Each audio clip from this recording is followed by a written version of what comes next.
Get 'em Jimmy, where low shack at? The bottles getting nippy up the Kraken. We stacking chips, all of it's what I want. Plus money winners, that's what I'm on. You can say I'm gone. I prefer elevated public sports radio. Time to get educated, get produced. Leave the juice, letting loose with so much abuse that the bookies wanna call a truce. They getting slaughtered. Can't forget Jeff and low baggers in the chat. That's a lethal weapon 'cause we be pubbing.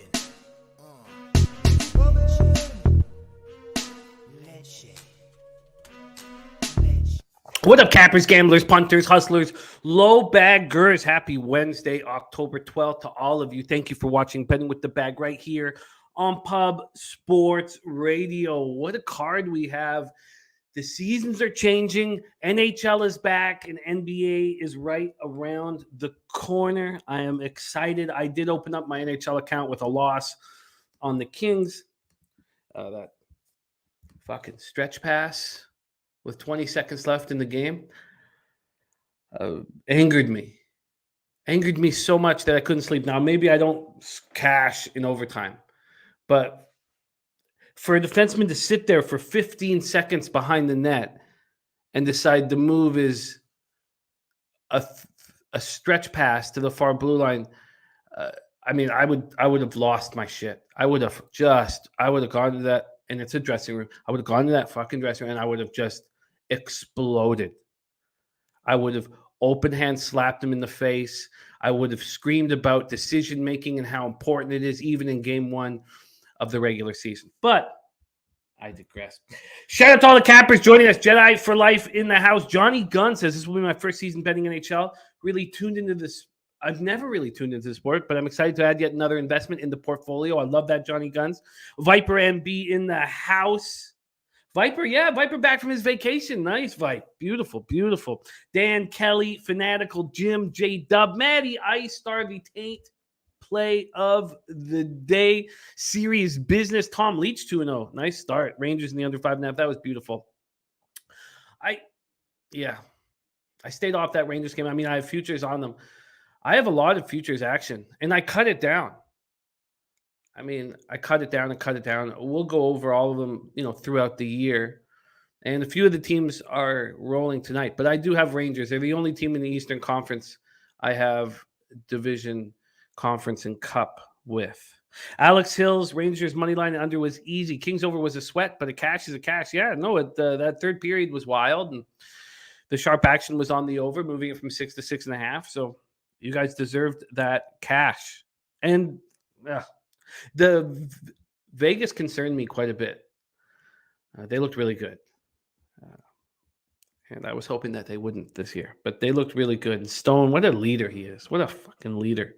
Christopher Comentini, North Ender says, we just keep winning. 2-0 start to NHL with the Rangers money line and the over 6 in Knights Kings. March or so goal. What a beauty that was.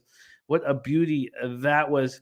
Michael Ervelina, lucky with the over 5 goals in the third period. Yeah, it was, that's not lucky. It was it really opened up in the third period, and a lot of the bets on the over. Now, I didn't move on the over. I really wanted to watch it. When the game started out quite tight, I kind of expected that, but I wanted to see Logan Thompson and Johnny Quick. And if you were to say, look, Logan Thompson and Johnny Quick are not elite goaltenders in the NHL, I'm going to take the over in a packed, arena. That's a fair angle. It's a completely fair angle, and I'm glad you guys cashed with it. Skylar Thompson will start for the Miami Dolphins, says Andrew G. in the house. RVD ready to get to work. Oh, I was not telling you odds, Tom Leach. Those were all bets. $200 a pop, $5,000 in total. And I had way more. I cut a whole bunch. 25 bets at $200 a pop. I have 1,000 on the Canucks. That's too much. That makes me uncomfortable saying that out loud. Ronnie and Bergie says, why is Kessel still in the NHL? All he does is take lazy penalties. I laughed. I pointed and laughed when he took that penalty. But they thought he scored the goal too. They thought he scored the goal for a second. And I was like, come on.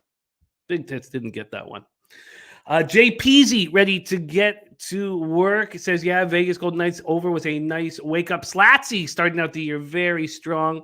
Michael Irvelina says, Pete was right, though. Rangers was an easy casher. I just couldn't follow it yet. Braves money line. North Ender saying Rangers dominated the game. Dan Kelly says, I tailed Pete and Goji yesterday on the Rangers and the under. Great job, you guys. Absolutely great job. And we have Mr. Gogster back in action with us again. Michael Irvelina going to the Ducks opening night tonight. Best time of year. I think this Ducks team is really good. I think they're a very good hockey team, and they're not getting any respect in the market whatsoever. And I would like to move on them tonight. I was surprised that they were such short favorites again. It's all strange to me. I think they're going to be a really good hockey team, but we will break that all down with your first guest of the evening. Still thinking I'm a comic. We have NHL first. 6 games on the docket. Then we move into MLB playoffs. So we have NHL with Mr. Gogster, MLB playoffs with Jose Bouquett, and then I will put my 21-9 record on the line in NCAA football for a little Wednesday Sunbelt action. Thank you guys so much for joining us. I have fixed my studio a little bit. We're going to do the sound this week. So the foam or whatever the fuck it is ready. It's ready, but I'm now comfortable in a chair and have a table, and this is exactly where I want to be, capping with you guys. Let's fucking go. Please welcome your first guest on today's show. He got me this Belleville Senators hat, and I wear it proudly. Please welcome to the show, Mr. Gogster in the house. Gogster, how are you? What's going on, guys? Jimmy, lovely hat. Home openers on Saturday versus Laval. Can't wait. Hockey, guys, yeah, it's back, baby. Rangers, nice call, and should have been on that over. Just Logan Thompson. I didn't think he was that bad in the game, Jimmy. That one goal from Kopitar, nasty decision there. Did the old wraparound on him. That was filthy.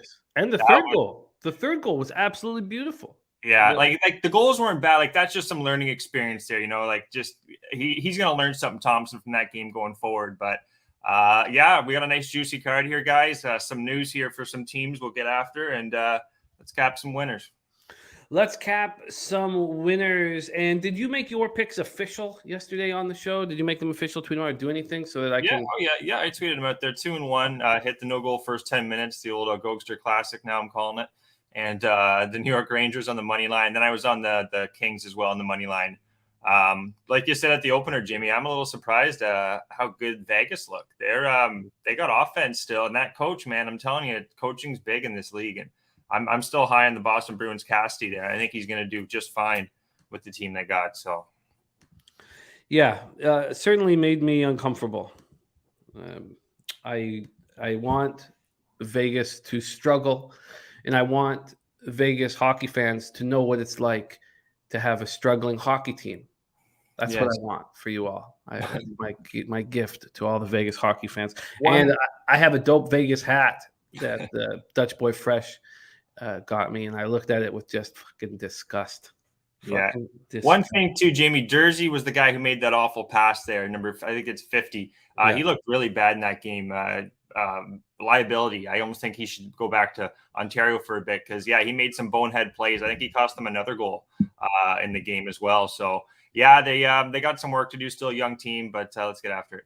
I could not believe it. I could not fucking believe it. Yeah. You sit there for 15 seconds behind the net. That's just someone's got to tell him. Someone's got to get to this guy before it gets bad. I tell him with this part. No one told Shabbat in Belleville. Look at him now. He's still doing stretch passes that get him in trouble. Oh, for fuck's sakes. Well, look at that. Kyle Hintley, and I'm with you on that Patriots +3, but I bet $200 on it, and he bet $15K. That's the difference between us. Wow. All right. That pumps me up. I'm also Adam's apple swallow there, but that's big boy betting action. Big boy betting action. All right. Let's get to work right now in NHL. We start with the Columbus Blue Jackets at the Carolina Hurricanes, and we get a very early peek at 23-year-old Russian Daniil Tarasov between the pipes for the Columbus Blue Jackets. He was a third-round pick by Columbus in 2017. He came over to Columbus's AHL team, the Cleveland Monsters, from the KHL in 2021. He only played in 11 games with the Monsters and didn't look very good. He's played 4 games for the Jackets and has looked good. He didn't start all those 4 games, but he did look really good. He's allowed just 7 goals. So that's a big piece of the puzzle. Columbus has lost all of your Bjorkstrand, but of course they bring in Johnny Hockey. And that line, they have the perfect center for that line. At one point, I thought Sean Monahan was the perfect center for Johnny Hockey, and he turned out to be a bum. But Boone Jenner is the Boone. He's the perfect center, and I did pick him in my hockey pool last night after the NFL football show. So, Johnny Gaudreau, Eric Goodbranson, and Goodbranson is hurt, and he's a fucking bum and a Corsi clown. Gustav Nyquist is also hurt, and of course, Jonas Korpisalo is hurt, and that's why we are seeing the young Daniil Tarasov. Then for Carolina, we have Freddie Anderson in net, who I thought was quite good last year. And when he played the Leafs late in the year, I put a legit wager on him to step up, and he let in a really bad goal. He still just doesn't seem to be able to handle the most pressure-filled situations the way I would hope that he would. But he had a good year last year, 35, 14, and 3, 2.17 goals against average, 922 save percentage. This team loses Trocheck and Niederreiter. Those are 2 top 6 forwards. They bring Calvin DeHaan and Paul Stastny and Brent Burns. Max Pacioretty they bring in as well, but he is hurt, as is Brett Pesce. So both these guys are hurt. Let's just do a quick line history and cash flow, and then you take it over. Go through it. There's been an enormous move since the goalie was announced towards Carolina. Opening at minus 212, now minus 279. That is ridiculous. That's too big of a move. First game of the year, creating a situation where it's a very simple. You either bet on Columbus or you don't bet at all. We have 70% of the tickets and 87% of the cash on Carolina. So sharp money's moving it.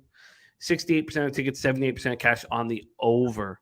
That over right now opened up at 6 and is now at 6.5. Mr. Gogster. Columbus, Carolina, our first game of the year, capping together. Take it away. All right, Jimmy, as always, buddy, thank you for having me on. Mers Lincoln's, I was high on this guy. Originally, no goal first 10 minutes was going to be a Gogster special for this one, guys. But Mers Lincoln's, he had 28 of 32 against Washington in the preseason, Jim, 34 of 35, and then a shutout against Pittsburgh. He looks solid. This illness is kind of threw me for a loop. But going with Tarasov here, he's, like you said, in the AHL, he's not developed yet. He's not all the way there. So you're getting him in a home opener, which, Kings didn't do it for us, but the Rangers looked really good. I think this is a playoff team. Obviously, it's a playoff team. I think it's a Stanley Cup team. And the addition, Jimmy, of Brent Burns. I saw a couple preseason games with this guy. Man, he's only going to bring more offense to this team with his passes from the back end. He's accountable. He's one of the top 5 defensemen in the NHL, if you ask me. So Carolina's only going to get better. Freddie looked pretty good. They had 7 of 10 against Florida in the one preseason game, but then 20 of 21 against Tampa Bay. Pacioretty, he's out. And they also picked up DeHaan. The Jackets, I don't like this spot.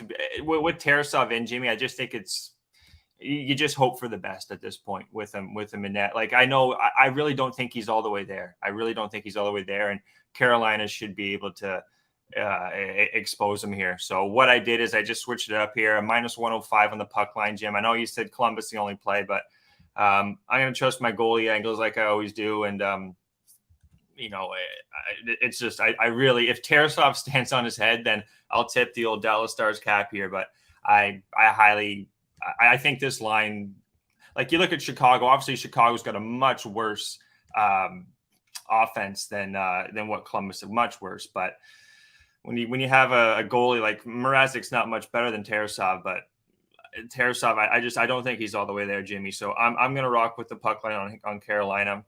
The addition of Brent Burns should be, I expect him to get at least probably assist in this game.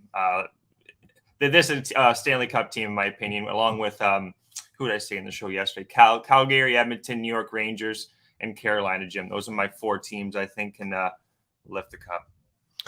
I do not think Brent Burns is a top 5 defenseman in the NHL. He once was. He no longer is. But this could spark him, obviously. And look, I like Slavin and Shea and Pesce. This is a good team. That third line is pretty sweet with Fast, Stahl, and Stastny. So yeah, Stastny too. That's another addition, right? Nice leader. Look, they brought in some leadership, and it's too bad that Pacioretty got hurt. You know, I don't know what to say. I just think that the Hurricanes are way too big of a favorite here. My estimation.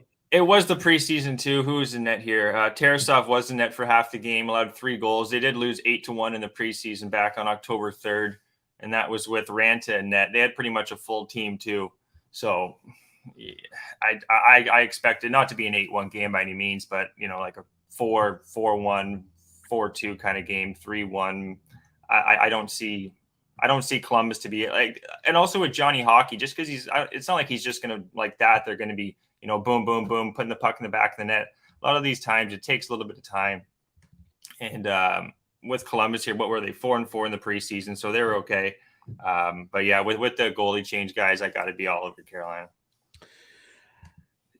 I wonder, let's just take a look at the team totals here.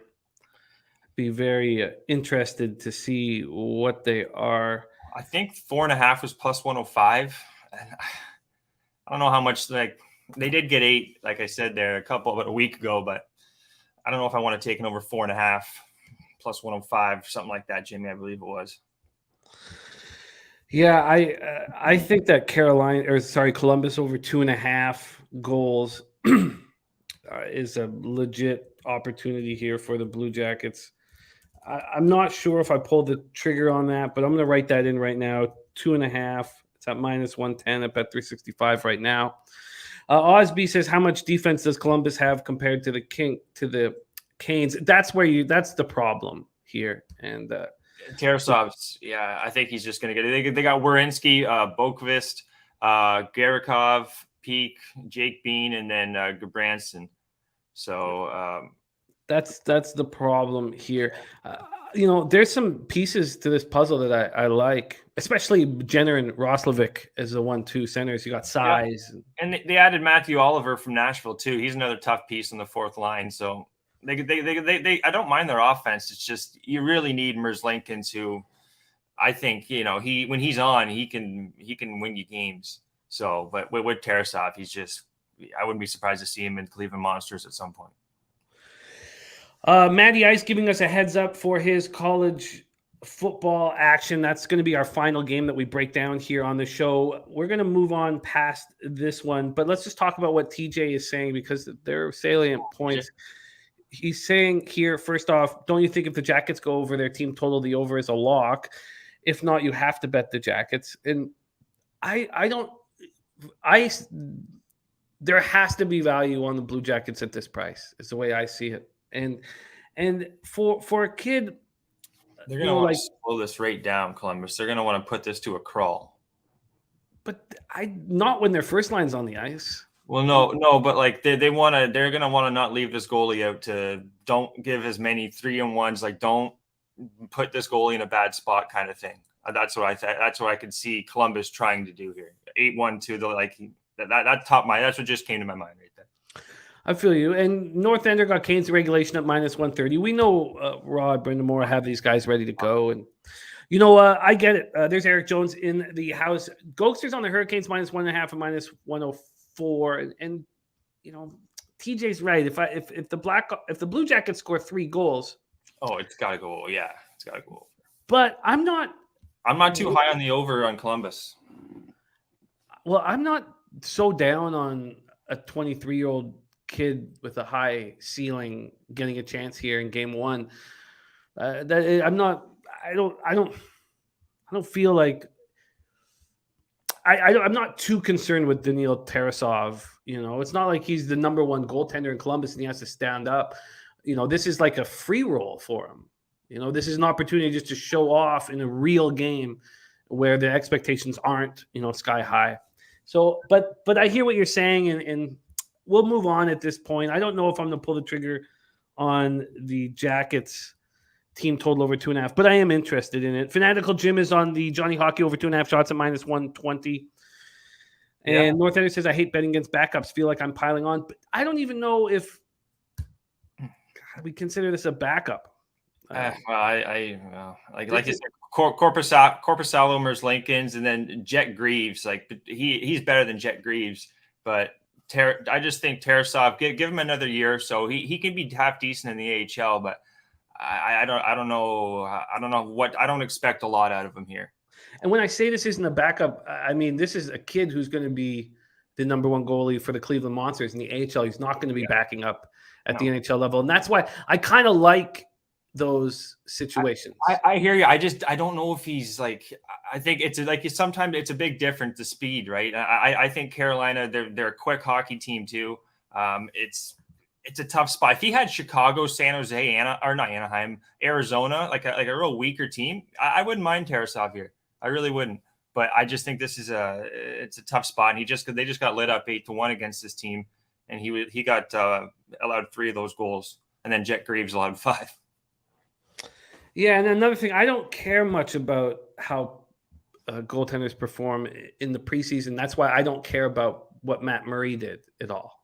But let's get into that right now. Let's move on to Toronto Maple Leafs and Montreal Canadiens. Bell Center in Montreal, Quebec. We have Matt Murray going up against Jake Allen. And I can't believe the Leafs are going to go into the season with Samsonov and Murray as their goaltenders. And I can't believe that Leafs fans are like, look how good he looks in preseason. I mean, it's just, we've watched him for years now struggle. We watched Ottawa beg to get rid of him, hide him in the minors. I watched him a couple times here, Jim. And they were thankful when he would go on LTI. When he went on LTI, it was like a big score for even in Belleville. We were mad because he'd take away starts from our up and comers. Like we had, Gustafsson and our other goalie there, Hogberg, but he'd be taking starts from them. So yeah, he really wanted out. But give him another chance. We'll see what happens. He's got a nice team in Montreal first game. Yeah, and Slatsy in Montreal right now says, imagine trading Mikhail Sergachev for Jonathan Drouin and watching Drouin not make the Habs starting lineup in a rebuild year. Says, thank you, Mark Bergevin. And big shout out to the kind words being said here about the show. Michael Irving, it means a ton. All right, let's get to work here in this one. The Leafs lose Mikheyev, and he's hurt. He's a rough and tumble player who gets hurt too much, so he's hurt. They lose Andre Cachet, who wasn't very good last year, and they lose Jack Campbell. And I can understand not wanting to pay Jack Campbell. But they bring in Yarncroc, Matt Murray, Obi Kubel from the Stanley Cup winning Avalanche.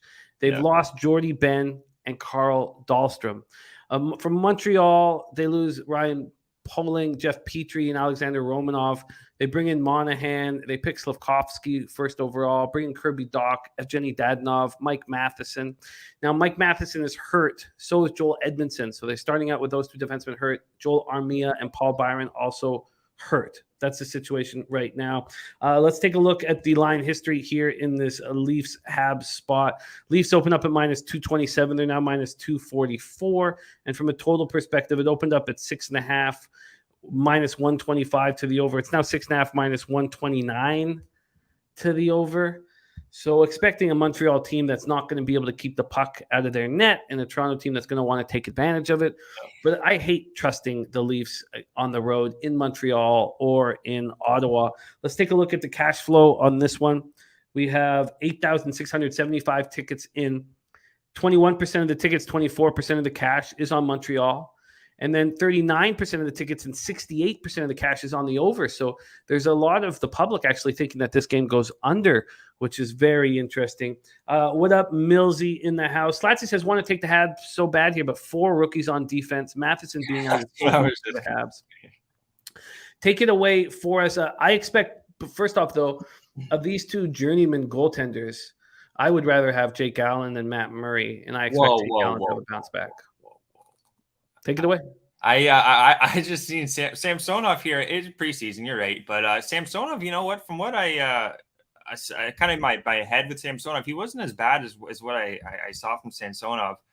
Toronto, there, I just think, Jimmy, this Montreal team's bad, and especially defensively for Montreal. I don't think they're going to be. They got 4 rookies here. They just called up Aber. I can't even pronounce his last name. Kovacevic, Jordan Harris, Caden Gooley, David Savard. They're just, and they haven't looked that good in the preseason too. They were, I believe, What do we got here? They were 0-8, Jimmy. So they didn't even win a game in the preseason, which is pretty. They couldn't stop the puck from going the back of the net. And Ottawa played 3 games against them, who, to be honest, weren't the strongest. They didn't look that good in the preseason, and Montreal couldn't even beat them once. I think originally, actually, what I was going to do is I'm going to take Toronto at like a heavy juice in the regulation. But you know what? More I think about it, I think this is going to be this is just kind of like the Blue Jackets, where it's different. I think the Blue Jackets have a better team, where the Canadiens just their team is just not that good. It's going to be interesting to see what that rookie does here, Slafkovsky. But give me Toronto here, Jimmy, on the give me them on the puck line. La plus grande franchise dans la histoire du hockey. I forgot about that. Le hockey. I'm with Cheshire Cat in this one. I think this line is appropriate. I think the Jackets Hurricanes line is not. So I'm 100% with Cheshire on this one. Gogster on the Leafs -1.5 here. I see plus 102 at one of these books, Jim. Yes, plus 103 even at Pinnacle, plus 107 at Heritage. So we'll give you the -1.5. Well, offshore action, baby. At plus 107. Yeah, home opener. It's going to be good and all, but I really think Toronto looked good. Toronto looked good from what I've been seeing. Yeah, it's the preseason, Jim. I hear you, but I really why wouldn't they look good? Their forward group is very, very, very good. I mean, we're talking Matthews, Marner. Especially the way the season finishes too. What happened? They blew another playoff chance. So whenever that happens, I think you're always wanting to get right back at it. Like think of what you've had, that taste in your mouth for the last 3 months of losing another playoff to Tampa Bay there in Game 7. So I think they have some teams. I'm not saying Colorado's going to come in lackadaisical here, but I do think Toronto. They should be fine here against Montreal. Defensively, I'd say this is the worst. That's probably the worst defense in the league, I'd say right now, Montreal. I wonder if this game opens up offensively and then slows down a bit, when the Leafs take a 3-0 lead or a 2-0 lead kind of a thing. I wonder if it's the first period over, but that first period over 1/2 -180, which is just and I always feel Toronto's lazy when they get leads, Jim. Kind of like they'll be up 3-0. Next, teams come back 3-2, and it's like, all right, guys, you got to score another 2 goals. But defensively, Toronto's fine. Defensively, I really like Toronto's decor. Okay, we have a few games left in NHL before we get into the MLB playoffs. Kyle Hintley, and thank you so much for the dono, my man. It means a ton to us. Let's move on to 2 teams that I have both taken to not make the playoffs, and I have both taken under their point total, 95.5 for the Bruins and 93.5 for the Capitals.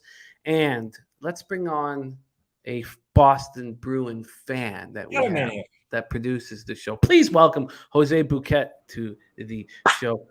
Come on! What do you know about the Bruins, kid? Come on, let's go Bruins! We're here. We're going to make the playoffs. You're not even worried, kid. You're scared, Jim. I can feel it in your bones. David Krejci's back from Finland, dude. From fucking Sweden, everywhere the fuck he was at. He's back, dude, and he's going to win us the cup. Bruins make the playoffs. I'm ready to make the stake bet right now.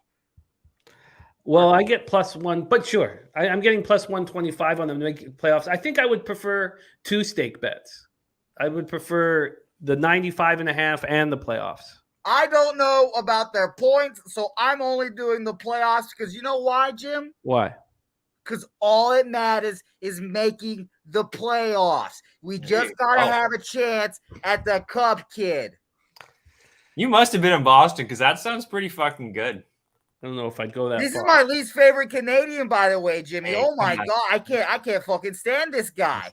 I can't fucking stand him. Oh my God. Every time I make a bet of his, he says, oh, this ugly piece of shit and this fucking guy. And I can't fucking stand him. I made a power rankings, actually. Let's hear it.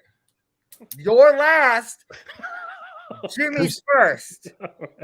All right, get him out of here. Get him out of here. All right.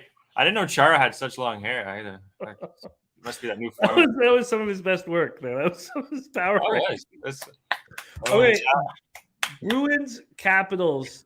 So the Bruins lose Howla and Josh Brown. They bring in Krejci, Zacha, and Keith Kincaid. But that's not the issue here. Charlie McAvoy, shoulder out until December 1st. Matt Grzelcyk, out shoulder also until November 1st. Brad Marchand, hip out till December 1st. And those hip injuries, that can stretch. That can go longer. Those are huge, huge losses. Now, if you said, look, Bergeron is the best player on the Bruins, that'd be fine. But Marchand, you take away Marchand and McAvoy, you're in deep trouble. Deep trouble. Billy Frieder says, don't forget they let their head coach go too. Huge mistake by the front office. Wow. Marchand is an unbelievable hockey player. I think he's so spectacular. And at this point in Bergeron's career, I think that Marchand is the best player on the Bruins. So let's talk about the Capitals. So they lose Schultz and Kempny. They bring in Kemper, Strome, Gustafsson, and Borgstrom. They have a ton of injuries as well. They have Carl Hagelin, Tom Wilson, Nick Backstrom, all out on the IR. They have Lars Eller, who is sick. And they have TJ Oshie day-to-day with an upper body injury. Yeah. So these are two teams that are missing a ton of players. Now, the question also is, do you trust Darcy Kemper? Because he was between the pipes on an Avalanche team that held the puck, 75, 80% of games. This is going to be a lot different for him. And I don't trust Kemper in this situation as the Capitals goaltender. I think it's fair to say that there's no way he has a save percentage above 920. He had 921 last year. It's fair to say that there's no way he has a goals against average under 2.60. He had a 2.54 last year. So Stlatzy says at this price, Boston is worth a look. Well, let's take a look at the line history here. Yeah, I see Oshie here too, Jim. I'm seeing him in the third line with Eller and Johansson. Yeah, they're on the injury list right now. We expect them to play. Okay, but Lars Eller is sick, and then Oshie has a upper body injury. So this might be the old no goal first 10 minutes. This could be the one. It's slow ass team in Washington here. You got a couple guys banged up defensively still. You always like Boston defensively. Let me just pull up the Boston here. You got Hall, Bergeron, DeBrus, Zaka. Greer. They got some. Greer is a great AHL. They got it's going to be a slow game. This isn't nearly as much offense as you're going to see in some other games. I think, Jim. Carlo, Lindholm, Riley, Clifton. I like their top two lines on Boston defensively, and you should have Swayman too in net for the Bruins. So I don't mind that. You know what, Jim? I'm gonna take the old no goal in the first 10 minutes here, Boston, Washington. I get it. I understand it here. By the way, 21% of the tickets, 24% of the cash on the Bruins. This line has not moved. It's not moved. It's moved a cent. Then you have 41% of tickets, 78% of cash on the under, because I don't know how they're going to score out here. That's what I'm saying. Yeah. It is the under 6 that will be my first bet of the day on this card. I'm going to move on the under 6. Gogster, how are you moving on this one? No goal first 10, plus 125. Got one of the books here. So lock it and load her, Jim. No goal first 10 minutes. And what did you get that at? Plus 125. Plus 125. Cheshire says Marchand was out of control that game against the Pens. It was 100% entertainment. He's a wild card, man, with enormous skill. And he would be on our first line, Team Canada's first line, if we got to go to the Olympics last year. And you can get no goal first 930 at plus 130. Is that Bovada? That's got to be Penny, I'm guessing. 30. I know Bovada always had the 930s, and I'm not with them anymore because bet US. Okay. Bet US. Yeah, take that absolutely, because I was sweating those last 30 seconds out in that Ranger game. Yeah, I like that no goal here, Jim. Just going goalies here. Swayman, he played the Rangers twice. He allowed 4 goals and 2 goals. But again, Slatsy says Yulmark first off the ice and considered likely to start. Okay. Thank you. I don't mind that. I don't mind that. I don't mind that at all. Really, between Swayman and Allmark, you got an older guy in Allmark, and you got an up-and-comer in Swayman. I was just going to say the Rangers were a good test. I think the Rangers are a good test for him in the preseason. Kemper went up against Columbus, Detroit twice, allowed 2 goals in 2 games, 3 goals against Columbus. So I just think the way the makeup of these teams are, Jim, I'm going with the no goal first 10. Is Jose's hair blowing in the wind? No, is it? Might be. Think it is. You guys talking about Bruce Cassidy like he's a second coming of Christ, too. That guy stunk. That guy was so bad, he pushed David Krejci to another country. Jose, what is your action here? You moving on the Bruins? The Bees, kid. We're taking the Bruins money line. No problem. I'm never going to see that record again, but we're taking the Bees money line. No problem. I believe in yours. You didn't even talk about the best player on the ice. It's not Brad. It's pasta. We eat pasta in this house. Fettuccine, angel hair, little pastrami. That's not even pasta. It's a meat. But it doesn't matter because David Pastrnak scores a goal tonight. We win. Brad Marchand, the best center of all time, going to have his number retired here soon, dude. It's not a center. Whatever he is. All right. Great stuff. Jose has moved on the... I was talking about Patrice Bergeron, actually. That's what I was thinking of. The best center of all time. He's going to get his number retired. There we go. I know my sticky puck. Oh, sticky puck. He had to throw that at us as well. Fuck, what a guy. All right. I'm on the under 6. Gogster's on no goal first 9.5. Jose's on the Bruins plus 126. I also have interest in that under first period, under 1.5. Under 1.5.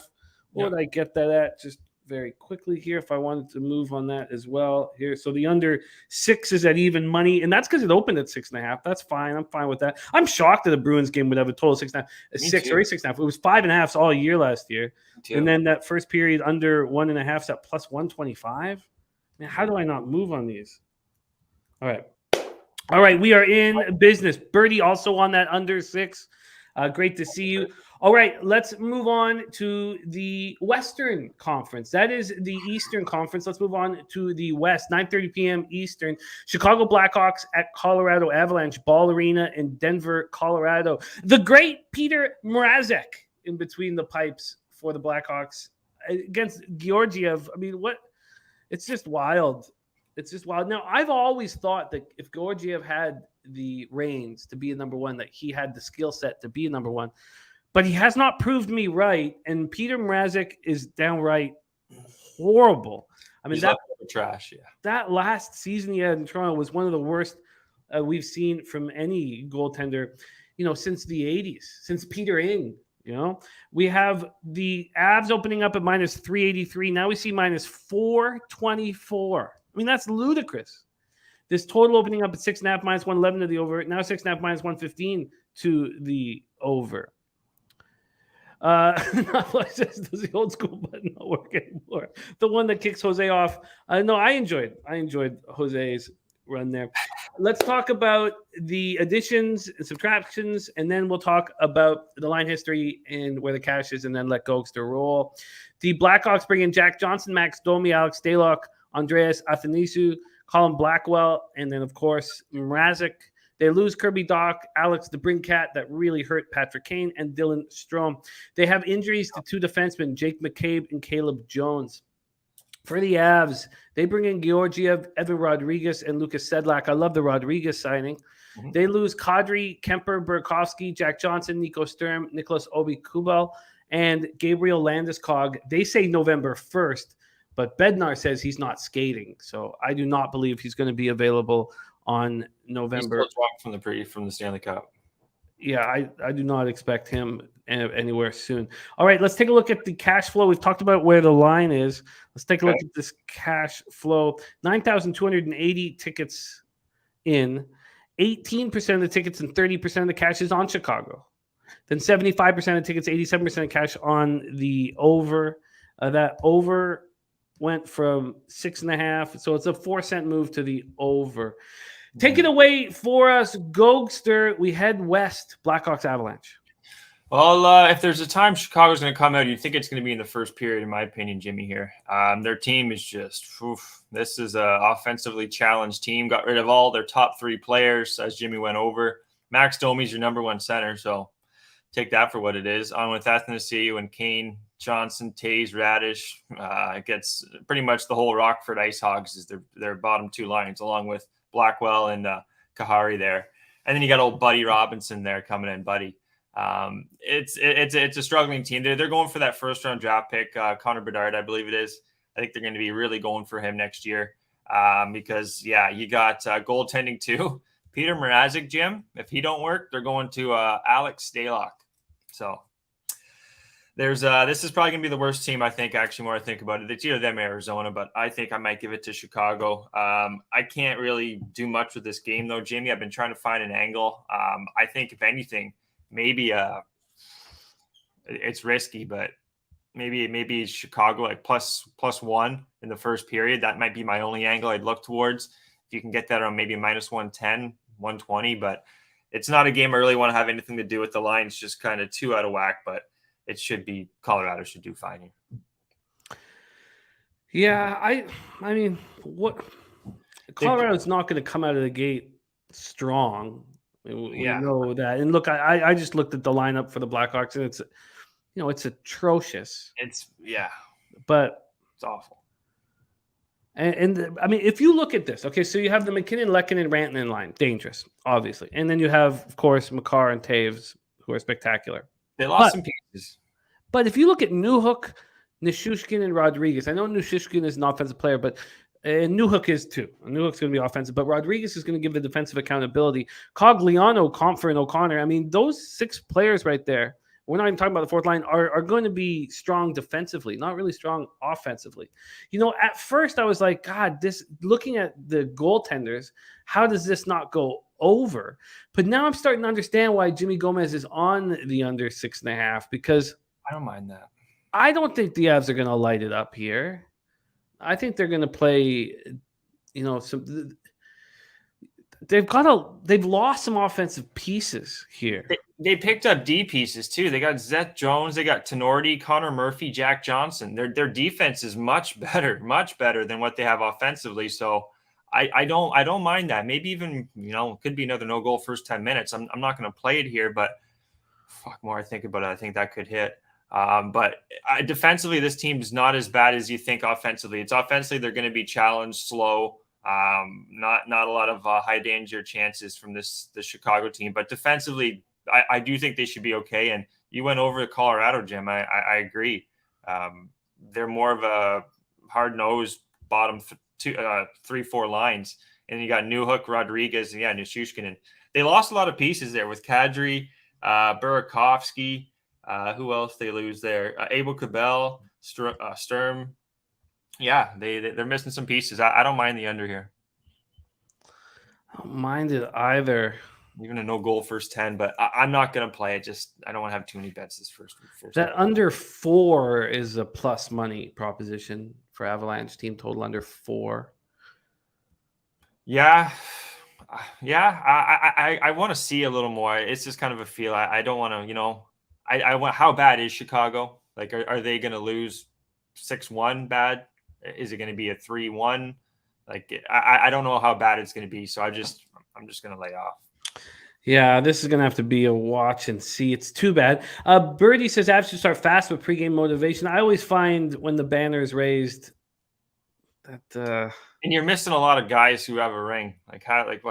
Five, 6 guys, 5 guys at least that were on your offensive top 4 lines are not even going to be there. So Birdie's looking at the Flames tomorrow is a really nice letdown spot for the Avs. I don't know with Kadri on the other side. I don't mind. I don't mind that. From what I've seen from Calgary, they've been disappointing in the preseason. And on a back-to-back, that even makes me kind of like this under even more, Jim. You can't think Colorado wants to kill this team 7-1 when they got a good Calgary team on the back end here. I think that's fair. I wonder if that under 1.5 could be in play at plus 150. First period under 1.5. I'm not going to give it out, but I might secretly bet the no goal 10 minutes here or 9:30. I'm not going to give it out, but I might. This is going to need more time. Yeah. But I'm just going to have to watch this garbage fire of a Blackhawks team. Good point from Birdie there with Calgary, though. That's a good point. Slatsy says Richardson's already said Hawks will be a defense first. He doesn't have a choice. Good guy, bad team. Yeah. I mean, they don't have. They got rid of all their offense. Literally, they got rid of their top 3 offensive players next to Kane. Come on, Patty Kane, next Hall to of Kane. Famers on right wing. Next to Kane. Yeah, God, I kind of okay. What do we got next, Jim? Jimmy Gomez says that's a lot of emotional drainage. Start fast on banner presentation. Wasn't thinking about that angle, but correlates with the under. So I love the idea. Interesting. Well, one thing, Jimmy, is I think you got me off of thinking there was going to be goals scored. Let's move on. Let's move on to 10 p.m. Eastern. Seattle Kraken at the Anaheim Ducks, the Honda Center in Anaheim, California. John Gibson. You might think he's 38 years old. He's 29. He's my age? Holy shit. I do not see why Gibson has been struggling. I don't understand why he had a 3.19 goals against average and a 904 save percentage. He's also day-to-day, but we expect him to be between the pipes. Going up against Philip Grubauer. Grubauer was terrible last year. He's going to have a much better season. And also, Drieger is hurt, so he doesn't have Drieger breathing down his neck. So he's got to step up here. Joy Decord. Yeah, he's not breathing down your neck. He's whispering. Kraken offseason additions. Klingberg, who I like. Strome, I like. Frank Vetrano, I like. Kulikov, and Yuo Levy makes me want to punch a hole in the wall because he's the reason why Matthew Tkachuk is not on the Canucks. Not that he might not have wanted to stay, but I think he would have liked Vancouver more than Calgary. They lose Getzlaf to retirement. Sam Steele, Sonny Milano, who I like. Yeah. So they also have injuries to Donskoy and Jaden Schwartz. So look, Ron Francis did not do a good job in the draft, but he's a smart guy, and I think he's building this team to be a good one. For the Ducks, they bring in Andre Burakovsky, Oliver Bjorkstrand. Don't forget, Bjorkstrand had 58 points last year for a tough Blue Jackets team that wasn't scoring that often until like the last 30 games of the year. They lose Rask, and they have injuries, Vakanainen, Euro Vakanainen, the defenseman, and Sammy Carrick. So let's take a look at, and I'm high on this Ducks team. I'm very high. I think there's a ton of value on them. But this line history is strange and makes me nervous. A lot of people believing in the Kraken in game 1. The Kraken opened up at plus 108. They're there now. This got down to plus 103. So similar to the Kings last night. I mean, we saw the late move was towards the Knights, and that made me extremely nervous. This total opened up at 6. It dropped to 5.5, came back to 6, and is back to 5.5. So let's take a look at the cash flow here. And Sports Insights has given the Seattle Kraken and Grubauer full line value. 48% of the tickets are on Seattle and 92% of the cash. Also, 30% of tickets are on the under and 46% of the cash. That's going to create – I'm going to do this in NHL this year. I'm going to let the market kind of take me off certain spots. Okay. I'm going to let the market take me off of the Ducks here, even though I'm high on them this year. Take it away for us, Gogster. Grubauer, Gibson, Kraken, Ducks. Well, I guess we're not going head to head then, because I'm on the Kraken, Jim. I really like what they've done. Donato, Bjorkstrand, Schultz, Burakovsky. Next to Anaheim, both these teams I'm actually pretty high on. I think we're gonna have a much better year though from the Kraken guys. Just gonna pull up their team here really quick. In the preseason too, they're 4-2. This is a probably most improved team, I think. Here's the big thing: Matthew Beniers. First round pick from 2 years ago. He's now first line. I'm seeing here, Jim, with McCann and Burakovsky. So this guy, and I think he's got some upside to him. In the preseason there, he looked pretty damn good. Jaden Schwartz with Wenberg, Bjorkstrand, Tanev. Here's another thing. Tanev, he didn't even play last year. He was out most of the year. Now he's back. He should be healthy. He's on the third line with Gordy, Jan Gordy, and Eberle. Then you got Donato, Shane Wright, and Kuhlman. This is a really good, much improved team. If the books don't react to them, like against some of these better teams, I think this is going to be a really, really good, much better hockey team. Defensively, could be a little better. I'm not high on Vince Dunn, Lindsay Ontario's finest, Vince Dunn. a little bit. He's got problems. I think he's first line with Larson, Oleksiak. Then you got Justin Schultz, Susi, and Bergen. Offensively, though, Jimmy, this is a much improved team. I kind of lean to the over. I wanted to get the 5.5, but I think it's all sixes. 5.5, maybe minus 125. You can find. I lean towards the over here. I think we see some offense, but still with Vetrano and Strome coming over, I don't think they're just gonna. It's not just gonna happen just like that. Snap your fingers and they're gonna start pulling the offense. It could be for both teams, really. These are both really two, I think, Jim, up and coming solid teams. One thing too, I don't like from the Ducks. They played the Coyotes twice, the Sharks twice, and then the Kings twice. So they played the Coyotes and the Sharks, I think, are just real weak, bad preseason opposition. And now you're going up against a Kraken team. We went up against Edmonton, Calgary, much, much better, in my opinion, teams. And Seattle, their improvement. I think this is I like the Seattle money line, plus 105, Jim. That's what I got it at. I don't know if you can find better, buddy, but I do like the Kraken. But the over is also kind of talking to me here. I think there could be some goals. But also Zegras, Jim, as our guy Jimmy Gomez knows, he was banged up in the preseason. He came back in the last game, but he still, I don't think, is 100%. So you don't have that going for you. I think Seattle get her done here, plus 105. This may be a controversial thing, possibly, but I do not think Beniers is the best young forward on the ice. I think Mason McTavish is going to be an absolute fucking monster. Absolute monster. Now he's 19. He turns 20th on January 30th. What's he going to be able to do this year? I think he's going to win Rookie of the Year. Is what I think he's going to do this year. So, I don't have nothing bad to say about that. Played it here in Hamilton, Vibano's hometown. Took for what, 26 games too, right? Only 26 games in Hamilton. He was a monster. And they didn't lose, I think, at all. I think they might have lost once in the OHL finals there, just in the whole playoffs, and then went to the Memorial. And I think they just came short, didn't they? I think they just came short. But anyway, yeah, they're top two lines. These are going to be fun teams to watch going forward, in my opinion, Jimmy. Defensively, they're okay.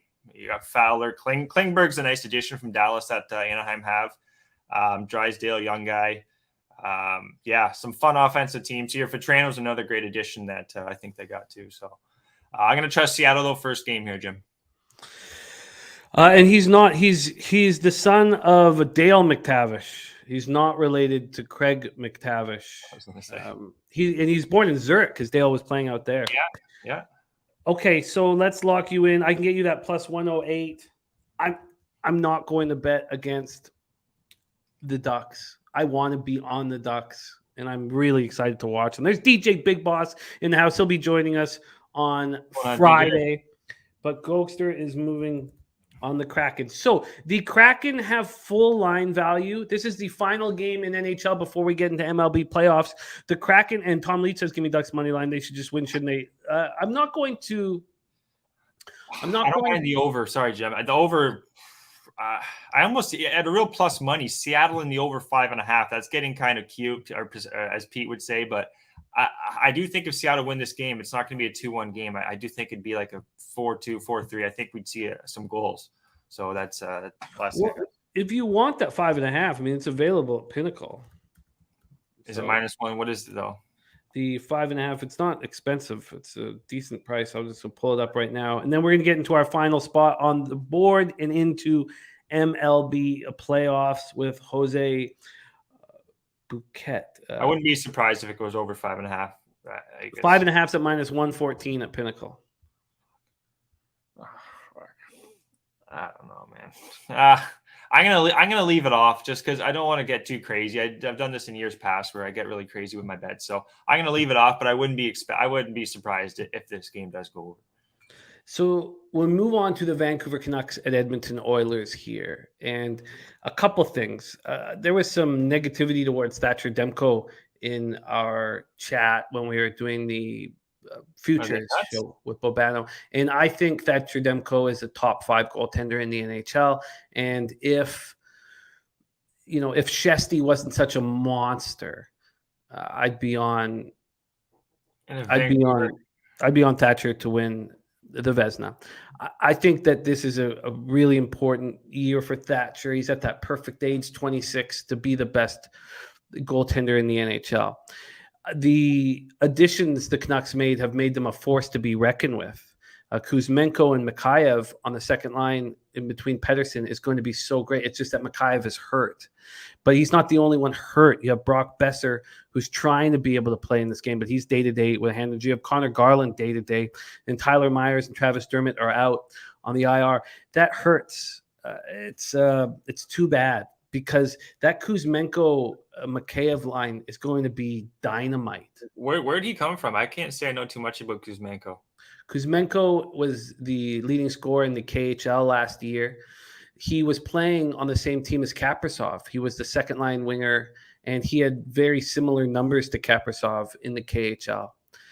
Kuzmenko is, to me, now look, you guys know that I'm a Vancouver Canucks fan, but I'll shit all over them. I don't care. I'm just trying to succeed capping.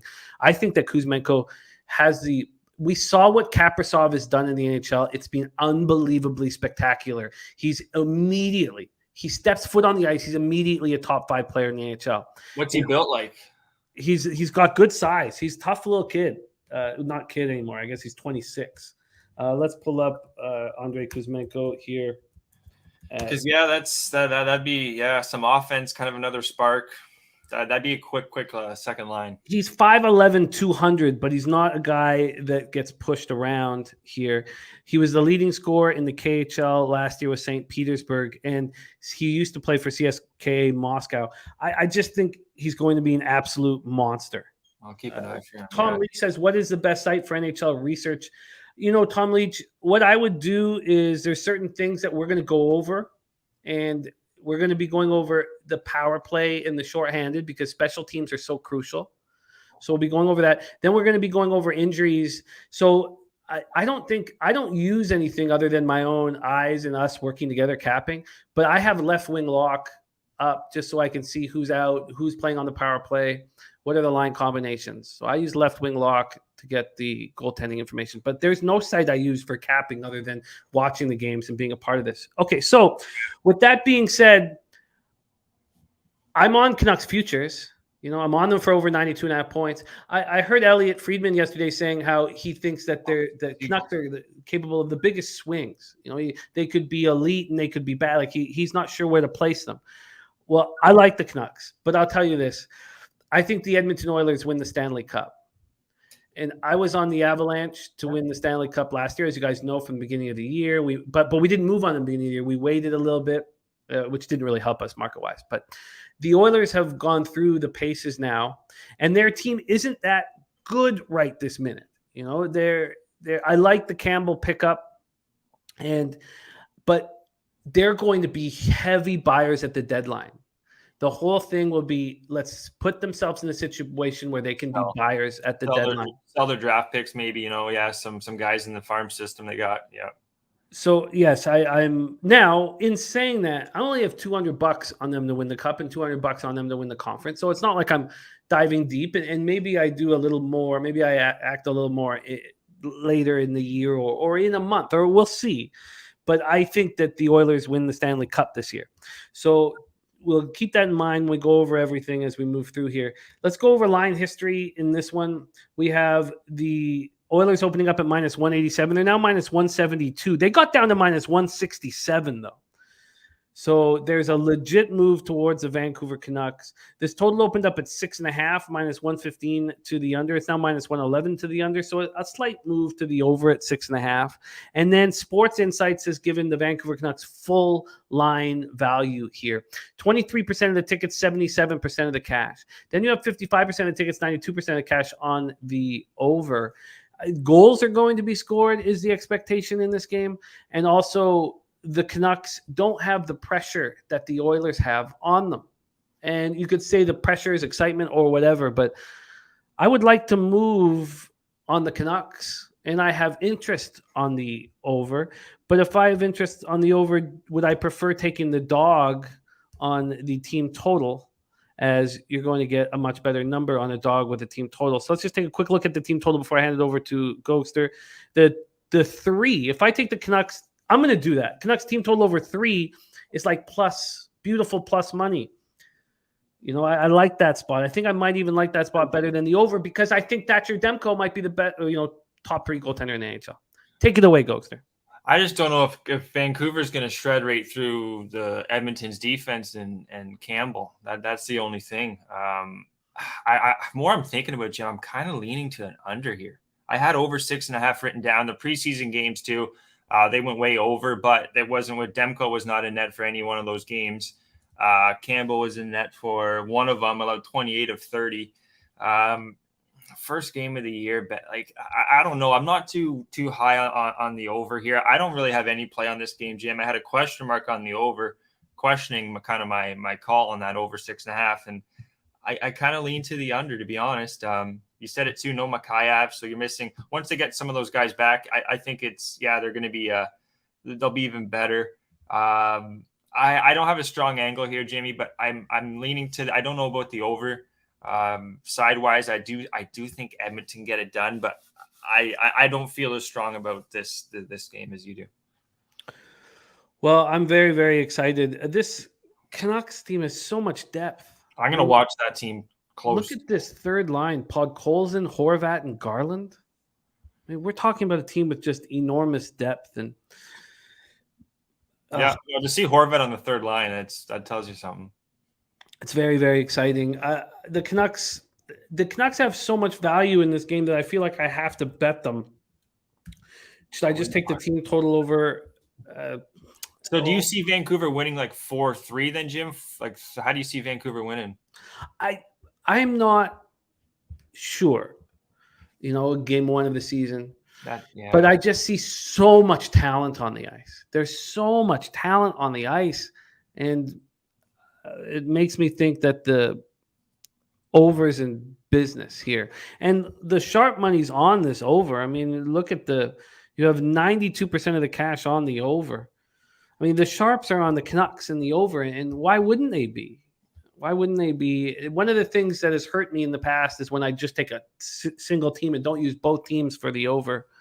Mm-hmm. But okay, so the Canucks and the team total over 3, I expect to be on my card. In all honesty, though, if the Canucks are on my card, why wouldn't the Blue Jackets be on my card? And if we think that Carolina is going to take over this game as it goes on, why wouldn't Columbus first period be on my card? I got the Blue Jackets team total over. I don't know why Carolina first period wouldn't be there.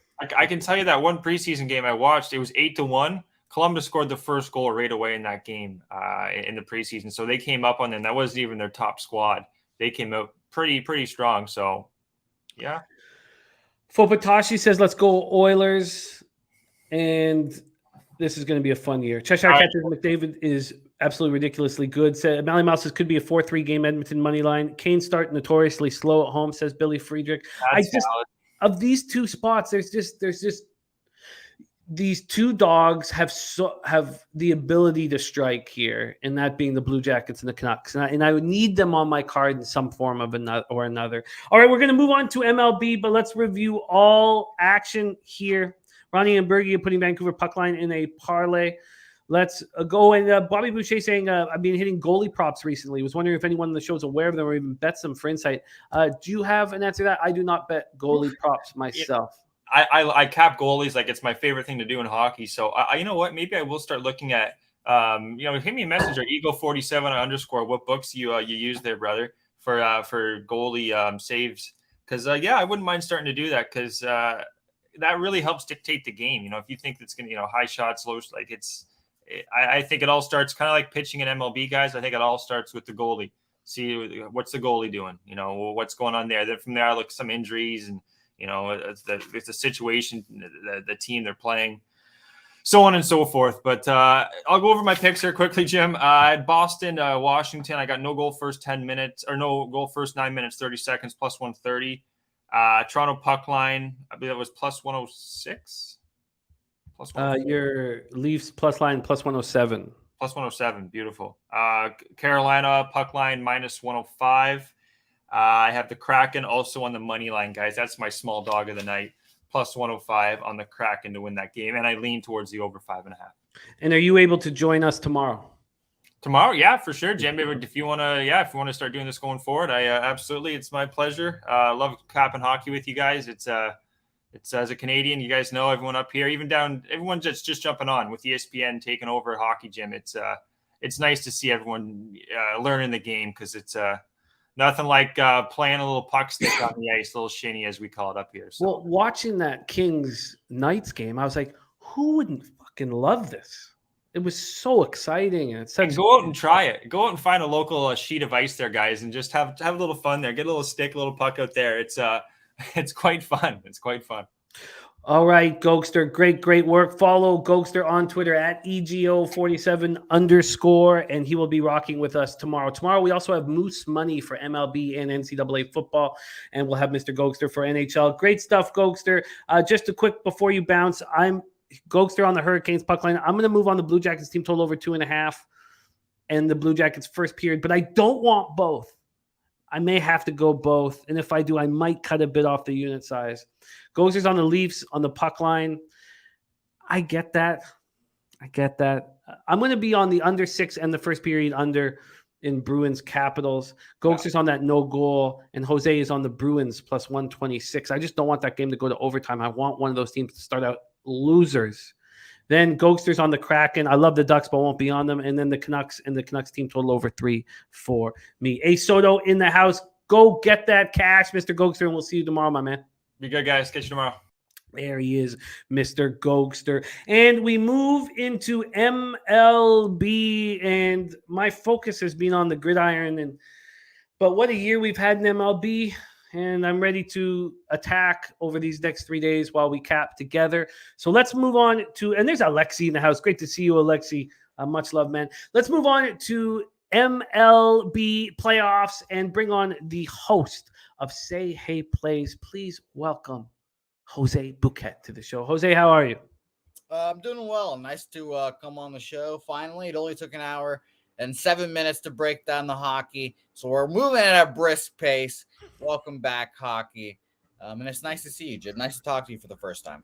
Yes, it's nice. It's very nice. And we have a Philadelphia Philly team that looks possibly destined, could you say? Could they possibly beat this defending World Series champion Brave squad? Let's get right to work in MLB. And for those of you who are new here, we're having a big season, 313 and 266, 54.1% plus 26.01 units, ROI plus 4.49%, average line minus 106.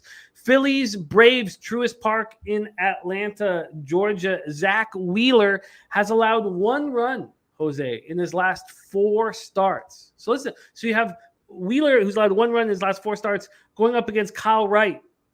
Do you know how many games the Braves have lost in Kyle Wright's last 17 starts, Jose? No, I don't know. None? 1.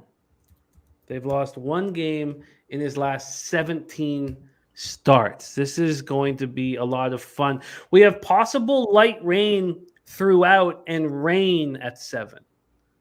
That is interesting. So the precipitation at first pitch is 30%, then 41%, then 45%. So rain is going to be an issue. If the rain is an issue, who does that hurt more? That hurts the Philadelphia Phillies more.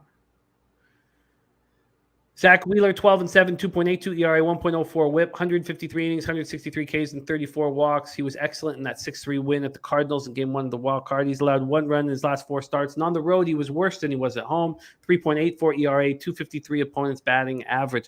Kyle Wright's last start was a 4-2 win at home over the Mets. 5 innings, 7 hits, 2 earned runs, 3 Ks, and 1 walk. 21-5 the man is. 3.19 ERA, 1.16 WHIP. At home, he's been dynamite. 13-2. 2.86 ERA, 236 opponents batting average. The Phillies versus righties in September and October, 248, 750 OPS. The Braves, 255, 782 OPS. The biggest difference between these two clubs is the bullpen. The Phillies bullpen over the last 40 days or 42 days, 5.07 ERA, 1.55 WHIP. The Braves bullpen, 2.11 ERA, 0.95 WHIP. Let's take a look at the line history, where the cash is, and then give the floor to all one hole, two fingers Bouquett. We have this opening up with the Phillies at plus 115. They're now plus 123, an 8-cent move to the Braves. This total opened up at 7, and it's now at 7.5. I talked about the rain, didn't talk about the wind though. 7.4 miles per hour in, between 7.5 and 7 all game long in. Now let's go to the cash flow on this one. We have 20,931 tickets in. 42% of the tickets and 47% of cash is on the Phillies. And then 48% of tickets, 64% of cash is on the under. Yet it's gone up a half run. Jose Bouquett, the floor is yours. I think we can both agree a winner of this game wins the series. Yeah, I think that is a fair estimate. You know what? I think you could say still that the Braves are going to win the series. That the Braves could go down, that the Braves have the heart. But I don't think you can say it the other way around. If the Braves win game 2, they're going to roll. I think that's fair. I think it's fair. Okay, so I think the Braves win this game, and I think they win the rest of the games in the series. I said I bet on the Phillies in game 1, first 5 full game. I just thought the layoff would affect the Braves. You know, obviously familiarity is there. The Phillies riding high, et cetera, et cetera.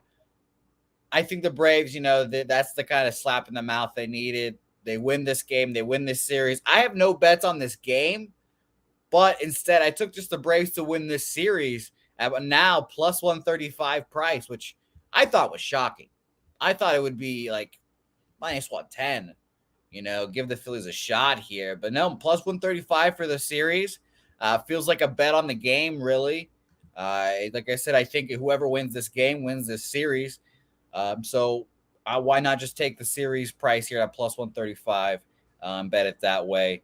Lee Davis asking about game 3, Strider versus Nola. I would assume so. I think that is what is going to be for the Braves, but the broadcast has said like a couple times like they have no idea what they're going to get from Strider. They haven't had any rehab starts with him. He's good to go, and he's going to pitch, but we'll see how he does. So that's a big X factor for the Braves. But plus 135 for the series is just like I think crazy. That's a great look. Mark, we're not forgetting that they go to Philadelphia after this 2 games. We're maybe one of us is forgetting that the Braves are winners and have been. I mean, look what they did down the stretch. I mean, I just the Braves losing a game and even going down 2-0, I just don't think it's over for them. You know, Jose, I love the look that you're on. I think that it, you know, I offered for me at plus 130. I mean, if you wanted, you could take the Braves at plus 130 and the Braves win game 2 and then move back, you know, with a little bit on the Phillies at a plus price, which I imagine would be up and available. Yeah, I would imagine it'd be like plus 200 for the Phillies if the Braves won tonight. So the issue is, of course, Zach Wheeler, who's been so good. We got BJ feet on the ground, says, you know, I live in Atlanta. It's drizzling down here right now, so it's probably going to rain heavy later on. With that being said, I see a big Braves bounce back today. 500 on the money line. I hear you, Mark Tequila, but I just, you know, I get it. I get what you're saying because they're going back to Philadelphia. I'm just saying that if the Braves were down 2-0, the series is not over, and there would be legitimate pressure on the Phillies. Now the Braves would have it too, but I just feel like this Braves team is one of those teams that's been there and done that. But I hear what you're saying. So I think that's a great call, Jose. I think it's a great call. Now, do you have any? Let's go over Wheeler's starts here, because Wheeler has been so good of late. Did they all come? Which starts have been road starts? That's what I would like to know here. Do you have any concern that Wheeler throws an absolute gem here? You know, I'm actually not as concerned, truth be told. We can talk about his starts against Atlanta too. So his last start, we remember, obviously at St. Louis, 6 1/3, 2 hits, no earned runs, domination there. Wasn't even domination. 4Ks just got the batters out at the end of the day. But he's gone against these Atlanta Braves. I wrote Seattle for some reason. That's funny too. But he wrote I 4 times against the Braves. This will be his 5th. At the Braves, 7 innings, 5 hits, 1 earned run in August, 7 Ks, no walks. A great start. Versus the Braves at home in June, 6 1/3, 5 hits, 3 earned runs off 2 home runs there, 8 Ks, 1 walk. In May at the Braves, 6 2/3, 8 hits, 2 earned runs, 10 Ks, no walks. He's been great. I mean, he's been pitching well against the Braves. Home road splits, if you look at them and if you want to put stock into them, I kind of am iffy on them in the playoffs, truthfully. Home 1.85 ERA to compare to a road 3.84. I do think he comes back to that 3.84 on the road a little bit here. This Braves lineup is ridiculous. And on top of that, that Phillies bullpen is an issue. And I think they capitulate tonight again because let's not forget, it was like 7-1, whatever it was. And then the Braves came all the way back, hit a 3-run home run, I think it was, by Ole in the 9th to make it 7-6 and make it interesting. So the Phillies cannot close games in very comfortable fashion. Zach Eflin has been the guy, and it's always been a little shaky. So I like the Braves here to win the game. And like I said, if I think they're going to win this game, I think they come out and win the series. So I'll be interested to see how long he goes, too, because Mighty Ice saying here, Wheeler isn't coming out. His arm falls off. All right, give me 7 innings. If he goes 7 innings, I still feel comfortable with the Braves because Jose Alvarado can definitely screw things up. And then Zach Eflin or whoever the fuck. Sir Anthony Dominguez has been great, but I don't know why they're not throwing him in the 9th. So we'll see exactly what happens there. But I still like the Braves here. I think they're just dogs. I think they're dogs. I think they can get to Zach Wheeler. There's a 20-cent difference at Bet365 for the Phillies' first 5 in full game. The issue isn't, will Wheeler want to go out there at the 100 pitch mark? The issue is, will the rain stop Wheeler's momentum and have him sit?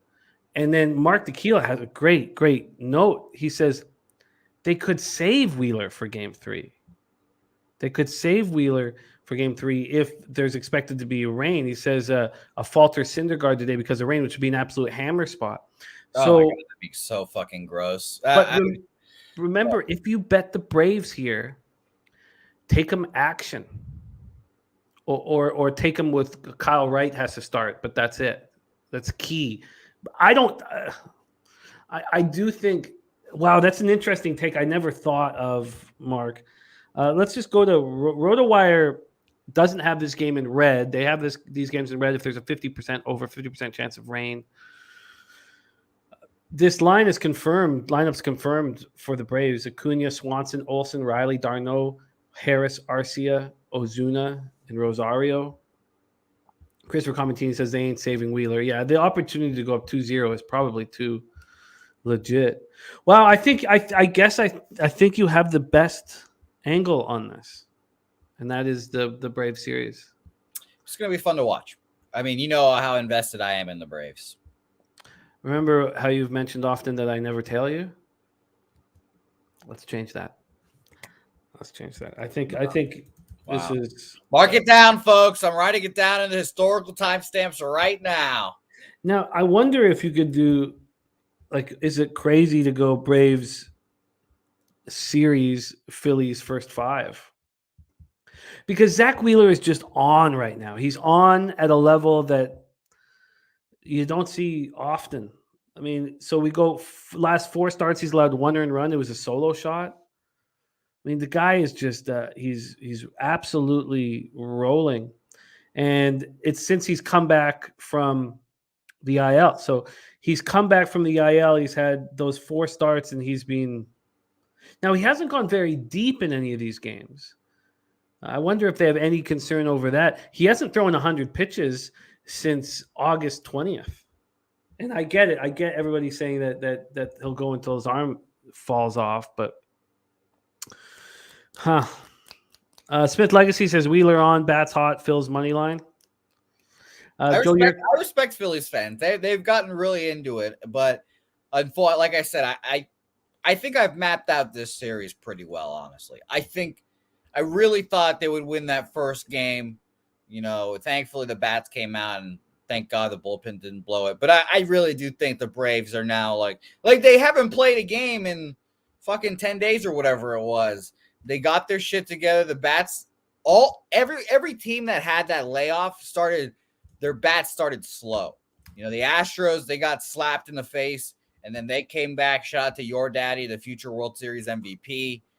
The Yankees started out slow, and they finally figured their shit out with stupid Harrison Bader and all those boys. Unfortunately, that really annoyed me, by the way, not to talk about them. And then same thing with the Braves. It took them for a while to get the bats going again, and I think that they just kind of woke up here. So I'll be interested to see it. I like the Braves, and I think the Braves crowd will be a little more raucous. Obviously, the rain's that big X factor, but I think the crowd will be a little more into it, down 1-0 too. This is exciting. Mark, it's fun to disagree. I hope sometimes I probably sound sensitive, and I apologize for that. This is going to be fun.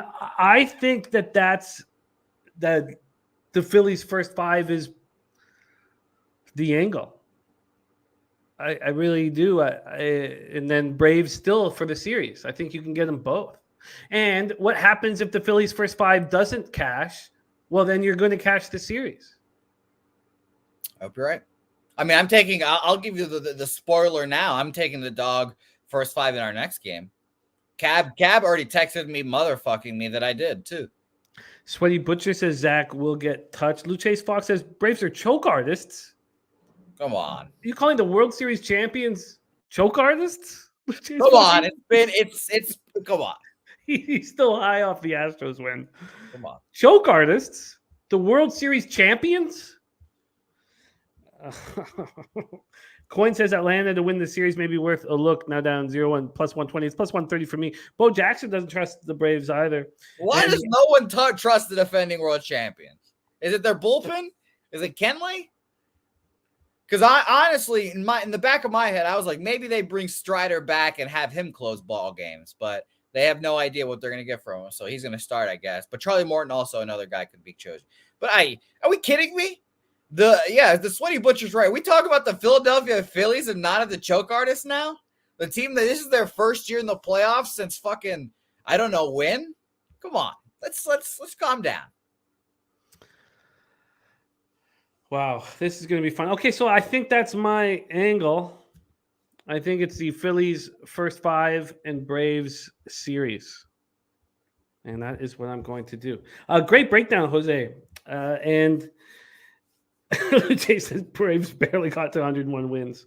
It would be fun, in all honesty, to see the Phillies up 2-0, head back to Philadelphia. I texted you this, and I'll let all our 200 live viewers into my mental thoughts. Last night or yesterday, the first creep of are the Yankees going to make the World Series? And then your daddy put all those thoughts to bed. He tucked me in real nice, real proper, tucked me in and said, it's okay. It's all right. It's all right. And then Robbie Ray also helped with that equation too, which was really fucking funny. But yeah, I'll admit I got a little worried. I'm a little concerned sometimes, but I'm not worried at all. Let's fucking go. Let's move on to NLDS Game 2. Dodgers leading the series 1-0. Dodger Stadium in Los Angeles, California. It was cool to see some rain last night in LA for the last little bit of that. Yeah, I heard everyone talking about that, and I was like, is that a big deal? I didn't know. Who would have thought? It adds a little bit to the magic of the moment. Won't be rain this evening, though. There won't be any rain this evening. 8 miles per hour out to right field. Gets up to 5.3. It's warm. It's a nice warm night in the Pacific North. Well, it's not the Northwest, but out west. Let's move over to the line history in this one. Now, we all remember, I remember it, the show on Friday and Sharpie putting his balls on the table for the Padres and Darvish. And what a call that was. The question now is, Can anyone do it again? And Jose has already hinted that he will be doing it again. The Dodgers opened up at minus 180. They're now minus 176. So we have a 4-cent move towards the Friars. From a total perspective, it opened at 7.5. It's now at 7. It is juiced to the over. There he is. Speak of the man, and he appears as any Dodger you think gets a hit tonight, take their stolen base. Says Darvish and Nola are the worst in the NL. Time to pop, says Sharpie. What a call Sharpie had on the Padres on Friday. Let's take a look at the cash flow for this one. Less tickets in, 11,000 less at this point, 11,777 tickets in. You have 30% of the tickets on the Padres and 64% of the cash, the Sharps, are on the Friars. 32% of tickets on the under and 92% of cash on the under. Darvish's last start, 7-1 win at the Mets. He went 7 innings, 6 hits, 1 run, 4 Ks, no walks. 3.10 ERA, 0.95 whip on the year. What a year he had. 197 strikeouts, 194 and 2/3, just 37 walks. On the road, he was a little worse than he was at home. 3.50 ERA, 222 opponent's batting average. But he probably feels when he's there at Chavez Ravine that he has unfinished business on the mound in that stadium. Kershaw at home was great this year. 6-0, 2.39 ERA, 221 opponent's batting average. We talk about Kyle Wright, the Braves winning 16 of his last 17 starts. The Dodgers have won, I believe, is 8 of Kershaw's last 9 starts.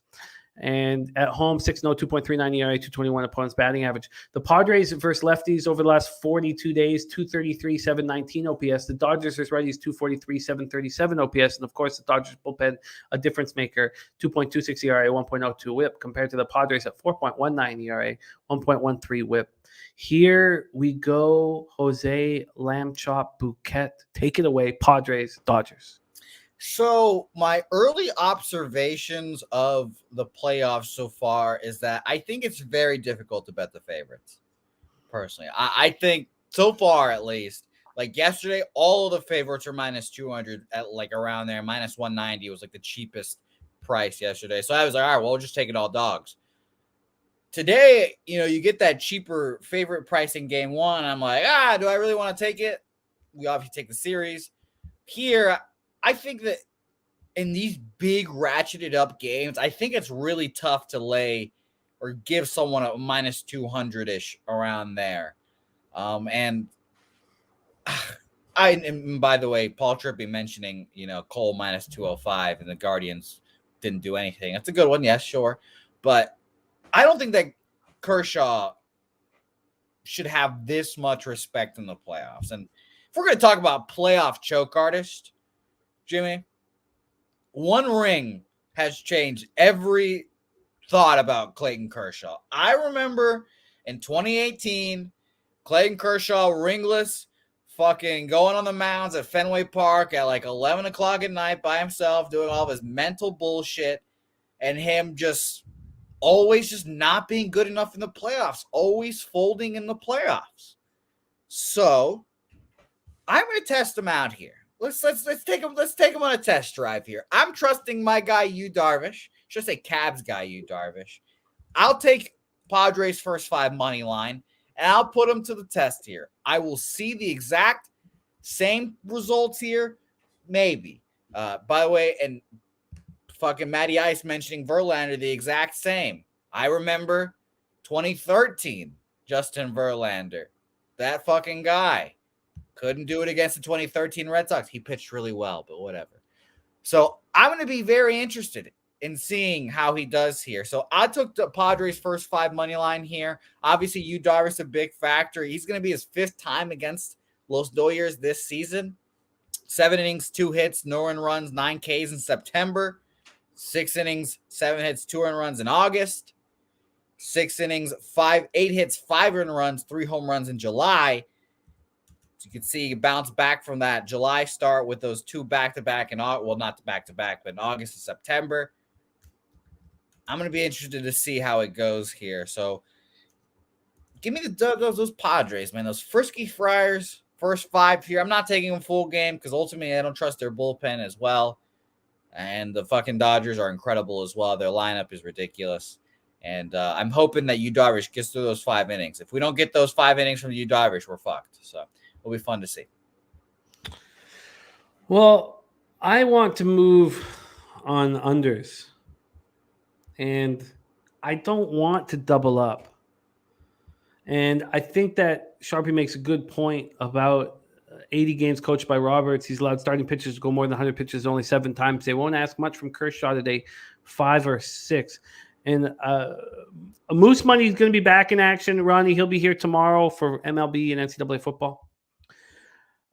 Matty Ice is on the under in both MLB games today. I want the under here. I would agree with you as well. I wrote down first 5 under, or I think it was 3.5.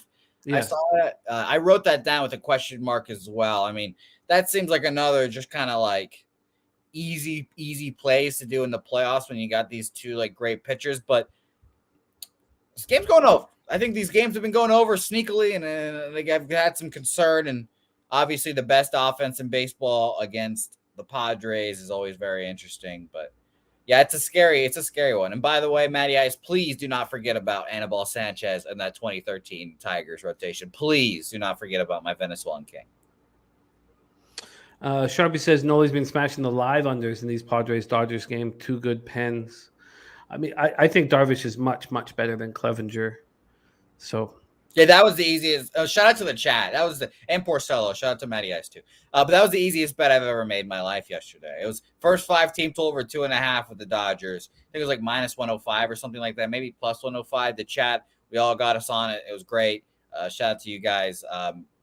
Me and Peter Loshak breaking down the card yesterday was fun. So yeah, I agree. I think Darvish puts up the zeros tonight. You know, I think Clevenger was just a little bit too easy for the Dodgers there.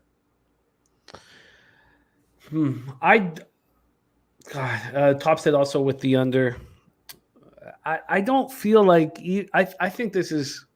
I love your bet. I'm not going to. If I say love, I should probably move on it. I think for risk reward, that your bet is a good one at plus 155. But Kershaw, one of the things that would happen with Kershaw is in the past is he would come into these playoff spots having thrown 200 innings, having thrown, Cy Young type regular seasons. Yep, fresh-ish. He's only had 2 starts against the Padres, this will be his 3rd, but he only had 2 starts against them, which is pretty surprising too. Not a lot of familiarity there. He's pitching his best that he's pitched all year. He has not allowed more than 2 earned runs in the start since July. He's not been going very deep. He's not hit 90 pitches. So I think Sharpie's, at least you have the Dodgers bullpen, which is so good. But, I take that back. Sorry, he threw 94 pitches once. That was the only time he got over 88. So, and another thing is, this isn't game 1 of the series. There's not a ton of pressure on them. They're up 1-0. So, and Devontae Adams charged with misdemeanor assault. That was very funny. There's no way that actually goes through, but that was very funny. By the way, his starts against the Dodgers or against the Padres this year for Kershaw, 7 innings, 4 hits, no one runs, 8 Ks, 1 walk at home. And then at the Dodgers, 5 innings, 4 hits, 1 earned run, 3 Ks, no walks there. So betting against Kershaw is not for the faint of heart, but if I'm getting a plus 150 on it and maybe hands up, I think Darvish right now is pitching probably just as well as Clayton Kershaw will pitch today. So I think we can get a net even with the pitchers here, and then it's just me hoping that the Padres offense can muster out something here. And I'll admit, I've very much enjoyed the small ball that's being played in the postseason. Like, you'll get dudes like Bryce Harper and Juan Soto bunting guys over, and you know what? Bob Melvin, another hot take. Bob Melvin for sure a better manager than fucking Dave Roberts. That is not even a fucking question in my head. Dave Roberts is not a good playoff manager. So I'm going to be interested in all that. So like I said, I think the Dodgers probably end up winning this game here. But give me a fighting shot with plus 150 in the first 5, and I'm very much happening with that. I get it, and I get Sharpie's questions as well. He says, so everyone knows how dominant Darvish has been and Kershaw's woes in the playoffs. Why Dodgers such a big fave? I get it. I get the risk reward for the plus 155, but I also think that this is a perfect situation for Kershaw. 120 innings out under his belt. He's not been going deep into games. He should be as fresh as he possibly could be at this time in the year. And I think he pitches well here. He doesn't have pressure. They didn't lose game one. I don't see the world on his shoulders here. So I'm going to go Philly. I'm going to go first 5 under 3.5 here. Jose's on the Padres first 5 plus 155. And in game one, I have the Braves series and Phillies first 5. Did you make the Braves series official, Jose? You must have, right? Yeah. I just didn't write it down. And what did you get for the series? Plus 135. All right. By the way, North Ender says Ducks Kraken back down to 5.5 at Bet365. Interesting. Millsy says, my brother's going to the game today. Told him to take Darvish over K's. Luchase Fox says Darvish to get 6 Ks seems pretty good. I don't think he's that great, but the Dodgers swing a lot. This is going to be a lot of fun. Sharpie, let us know about the K prop. You know, like I said, you know infinitely more about those than I do. Yeah, man, he's been an absolute monster. An absolute monster. All right, that is Major League Baseball playoffs right there. And we have a bigger slate tomorrow. It's going to be a lot of fun. As I said, Moose Money Bets will be with us for college football and MLB. Speaking of college football, let's move on to it right now. Move on to it. And we can let Matty Ice kind of lead us into this game here. He says, no taint today. But I'm on the Ragin' Cajuns plus 10.5 for 2 units. He says, as cappers, we have to find value and bet the value at 10.5. ULL has a ton of value. Let's eat. This is a really fun and interesting breakdown, and it's very difficult to. I think Kershaw does Franco, but Kershaw go past 5 innings. I think he does for sure, but I don't. I don't. You don't think he goes? You don't think he pitches? I think max he goes 6. Max. Yeah, no, I'm with that, but I think he goes over 5 because I think he's going to have a good start. So I think they let him out there on this. I wouldn't be surprised if he goes 5 scoreless and just give him the yank there. Yeah, it's going to be a fun one. All right, so the anarcho-capitalist says, hell yeah, glad to see some money on the Cajuns, but it's been a huge move towards Marshall. Let's move up and take a look at what we're doing with a line history situation here for this big college football game. Joan C. Edwards Stadium in Huntington, West Virginia. Now, there's going to be thunderstorms. There's going to be precipitation here. I would like to get more, because this was from last night, but there's supposed to be weather being an issue. This opened up at 8 and has moved to 10.5.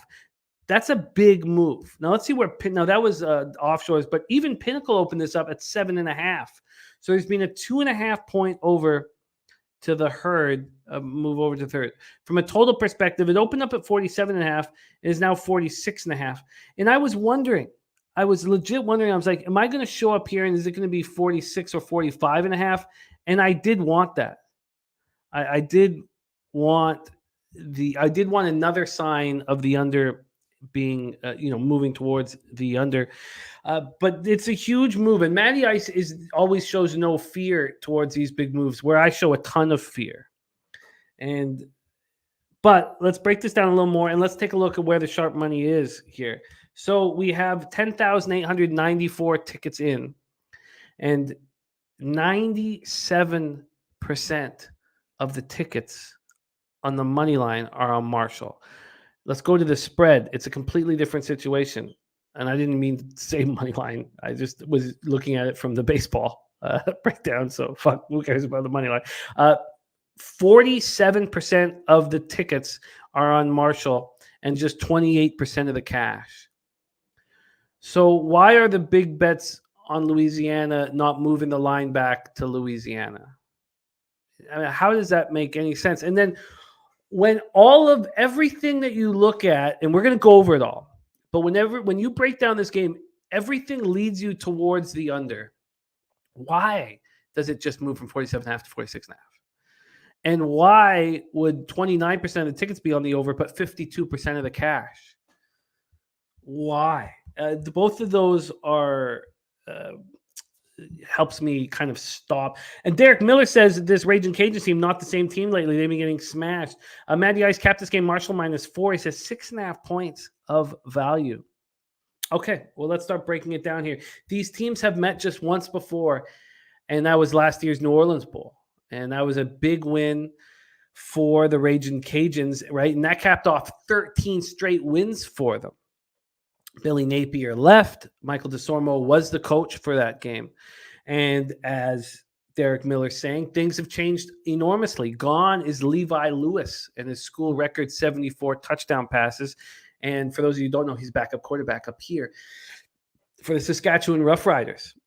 So Chandler Fields has looked good, but he got hurt last week in Louisiana's third straight loss. He got hurt.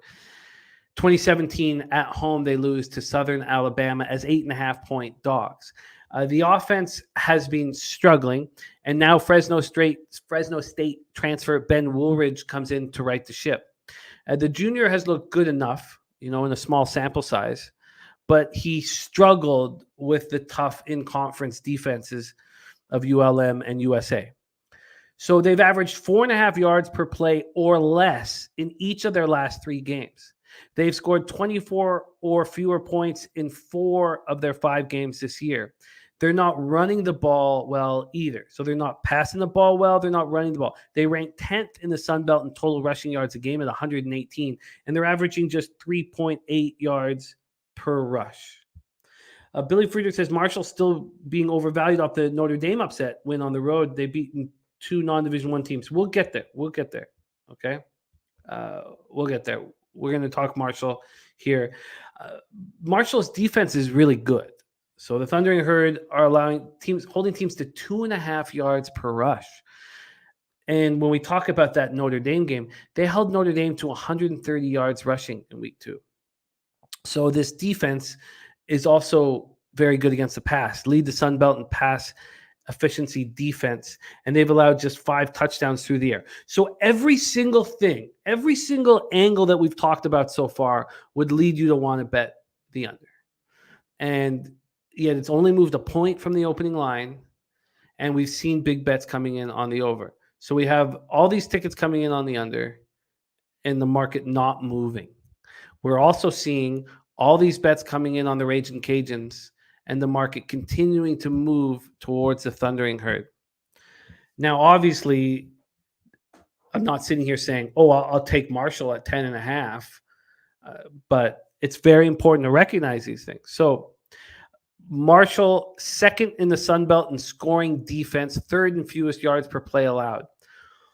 What a roller coaster ride it's been for Charles Huff in this squad. We talked about that win at Notre Dame as 20.5-point dogs. And they followed that up, losing at Bowling Green in overtime as 17-point favorites. Who saw that coming? Birdie. Our guy Birdie, he was on Bowling Green to cover and Bowling Green money line in that spot. He expected the letdown from Marshall. But then there was another letdown right after that. They lose 16-7 at Troy as 3-point favorites. In that game, they were outgained by Troy 421-174. And Henry Colomby, the transfer from Texas Tech, threw for 49 yards in that loss. So, yeah, they get right at home against an FCS squad, Gardner-Webb. They were 31-point favorites, and they won 28-7. They held Gardner-Webb to 143 yards and 7 touchdowns. So they've been playing all year without Rashid Ali, but Kalen Labor is a beast, over 100 yards in every game, 731 yards and 8 touchdowns this year. And this is such an important game for both squads. Each team needs to win to have any hope in the Sun Belt this year. So there is our guy, Razor Sharp Picks in the house. Luchase Fox says Marshall's overvalued for sure, but the Cajuns are not good. Troy held Marshall to 1 TD only, so their O is nothing great for sure. Matt Paulin says Marshall's last 6 home games have gone under. So with all that being said, why then? Why? For the love of God, is this total not moving further to the under? And I've just seen the situation too often where everything points one way, but yet there's big bets coming in on the other side, And it's tough. The 46.5 is at minus 109 over at Pinnacle. It was yesterday morning. The first move was towards the over. And what do we say about that first money that comes in? And I know a lot of the books have limits, but so I guess you can't say it's the real sharp money. But why? Why? So I guess when we're finished analyzing everything, I can understand why Matty Ice likes the Cajuns at this number. But I'm not going to take a team where the public is on that side and the market continues to move towards the opposition. When every single stat points to the under, why are big bets coming in on the over? It's all. And there's Lucas Ryan on the over. I'd love to hear why that is. I'd love to hear anybody whose look is on the over or Marshall, especially the over, I would like to hear. So let's just take one last look at the weather, because maybe the weather is not going to be as big of a deal as I thought it was going to be. So let's go to Huntington, West Virginia. West Virginia weather. And here we go. All right. So precipitation right now. And so the thunderstorms, we have 53% precipitation at 6 p.m. and then 68 precipitation. I mean, there's going to be rain in this football game. Lee Davis says that the Ragin' Cajuns team total went from 19.5 to 16.5. Jedi for Life says Marshall airs it out here. The anarcho-capitalist says Marshall going to run the ball, but I'm leaning over because the Cajuns won't lay down. There will be throwers here. And, it's on Penny. That's cool. So I look, Christopher Comentini said that team total is now 17.5. I want action on these standalone college football games. And we know generally that the late money moves to the over, but I was saying to myself, if I get to the show and it's at 46, 45.5, we move immediately on the under. But seeing it not move here and big bets come in the over, which doesn't correlate with my action. So nothing really, other than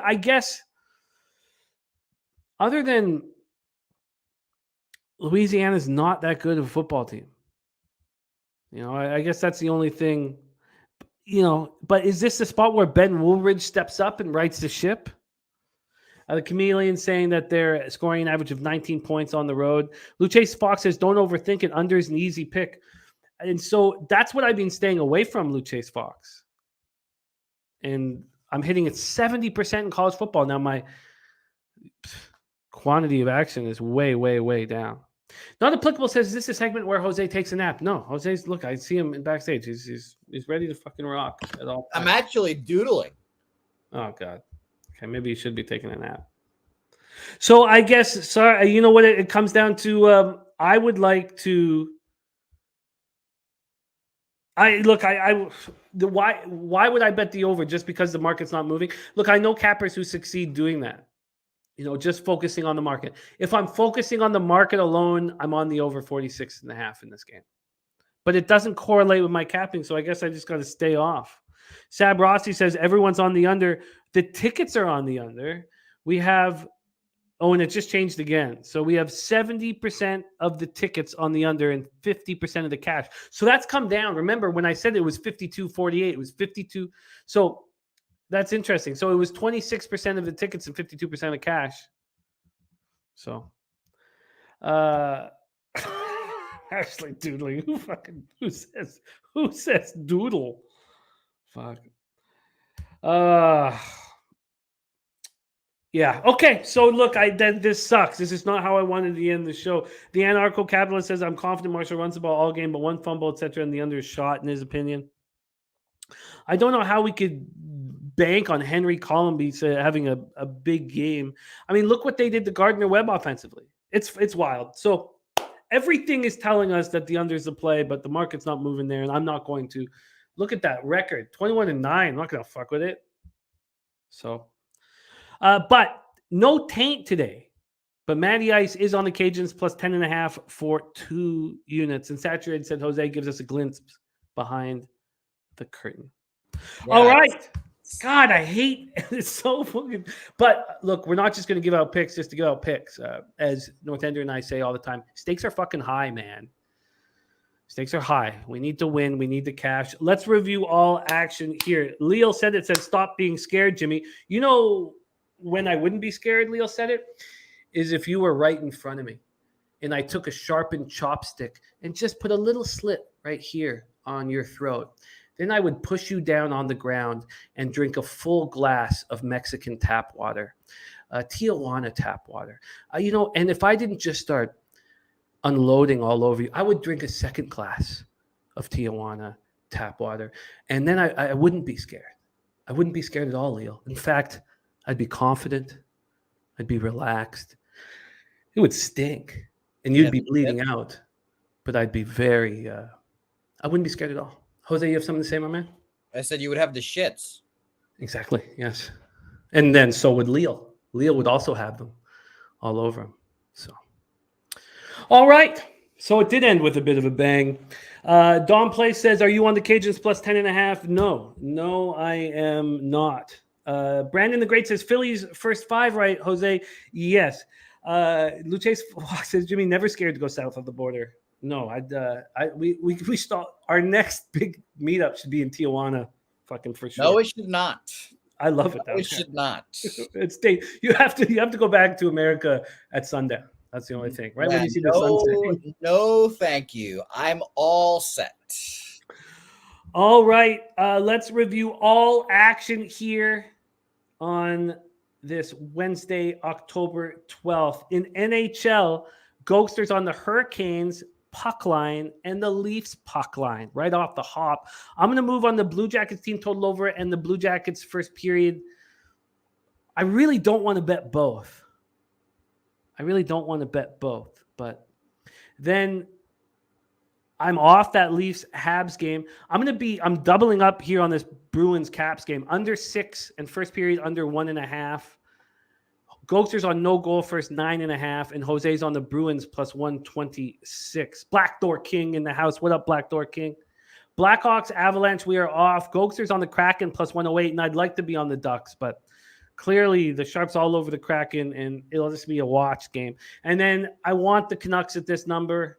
I want the team total over 3 as well for the Canucks. And that team total over 3 is a nice big plus line. Jose gave us the Braves for the series at plus 135. I'm moving on both the Braves for the series and Phillies first 5. I'm going to be moving on both of those. And then Padres first 5 at plus 155 for Jose. I'm going to be moving on the first 5 under 3.5. And then we have Matty Ice on the Raging Cajuns at plus 10.5. And nothing for me at this point in that Sunbelt game, which pisses me off. But we have more college football action tomorrow afternoon, so we're going to be able to get right back at it. MDR says unripe, rock hard case of tomatoes for Jose. You have any fear, Jose? No. As long as the Astros keep doing their thing, I'm okay. And on top of that, as long as the Dodgers and Braves are in the National League, I'm okay with that as well. Yeah. I know that you don't want to see the Yankees in the World Series, but it's fun. Jimmy, I would rather die. Than have to see just Yankees fans celebrating a World Series, like just getting there.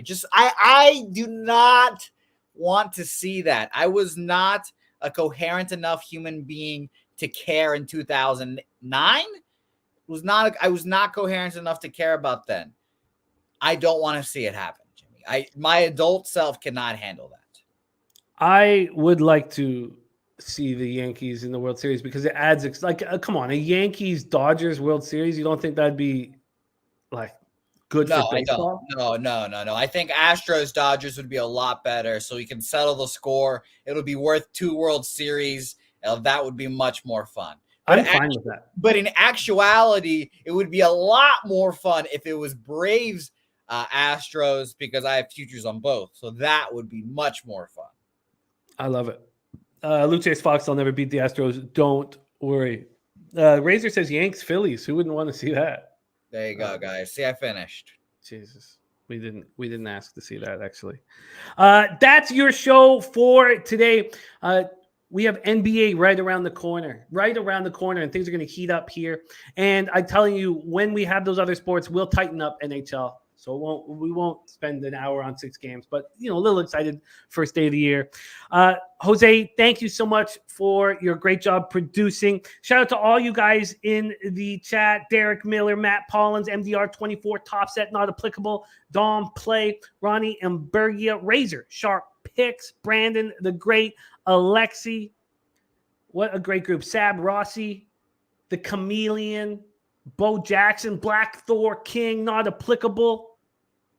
Thank you guys. RVD 420 Coin, Raven in the Desert, Drug Monkey RX, Mally Mal, the Anarcho Capitalist, Mike M, Johnny K, Leal as well. Leal as well. B Lab 69.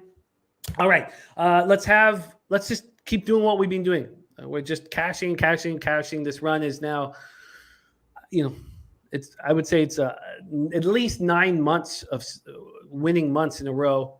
So let's just keep it rolling. Keep doing exactly what we're doing. And unfortunately, that means that I can't move on this college football game at this point, which sucks. But, we'll watch. Well, now you get to do some early capping. Quick plugs, real quick. First of all, shout out to our friends on Bet Online. Go to their website, sign up, use promo code PUBSPORTS. 100% deposit match up to $1,000. Been having a great time with them, and they have superior lines than Bovada. There's your fun fact there. Number 2, the Cappers Contest show mañana. Today is Wednesday, so we've got the Cappers Contest show tomorrow. We need a better showing from you fuckers. We need a better showing. So everyone get in there, vote, and join us tomorrow at 2 p.m. for I'd say the best Super Contest show on the internet.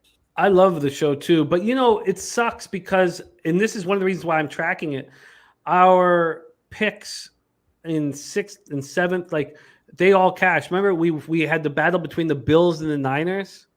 We took the Niners, but the Bills cashed easily. So I'm glad the chat is at least starting to feel the sentiment about the Lions. The Lions the last 2 weeks have just shot us in the knees. Well, we went up against Sharps, and we saw what that did. I mean, the Chiefs -7 right up against the Sharps. The Lions +3.5 right up against the Sharps. I mean, there's not a. Oh, they're on a bye this week. Thank God. Okay, we're good. That means we're gonna have a winning week this week. Thank God. All right. We did poorly. We did poorly saturated, and I stopped focusing. What did we do last week? Went what 1 and sorry, I have it right here. I think it was 1 and 4. I would guess. We cashed with the Niners, and lost with the Lions, Chiefs, Eagles, and Vikings. We'll bounce back. This is what the chat's here for. This is why we're back on Pub Sports Radio. Got to join us Tuesday, 2 p.m. Is that Eastern? Yes, 2 p.m. Eastern. We're also 14 and 11 right now. And if you had offered that to us, I probably would have taken it. I mean, it's not what I want, but we're 3 games over 500. If we have a couple big weeks, all of a sudden we're right back in this. So I still believe in us very, very much. And I locked in my NFL action last night, so I'm locked and loaded. And we're both aligned too on a spot that our friend Kyle Hellion is also on. So I'm glad. All these factors are making me feel a lot better about my capping of the football league and fucking dominating the fucking cappers contest. You've been excellent. You've been very, very impressive. Thank you for the kind words, Mark Schillingberg, my guy. MDR says let's rock some 4-1 and 5-0s. I think we can do it. I'm I'm going up against the Sharps, but in a way, on my angle, 49ers first quarter -0.5 at +100, 49ers first half -3 at -110.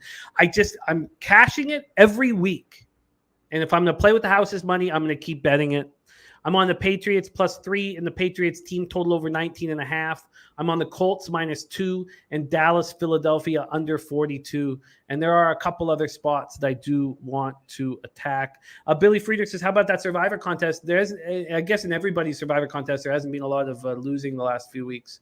We had the first 3 weeks of just nonstop losing, and the last 2 weeks have been quite easy. So Leo said it has Bears over 1.5 field goals. Put as much money down as you'd like. I like that look, Leo. I can't wait. Tomorrow's a big show because we got NCAA football, we got NFL football, we got NHL, and we got MLB. So it's going to be a lot of fun. But Jose and Babano up there at the top of the standings, excellent work. Damn it, Alex Hills, make your picks, Alex.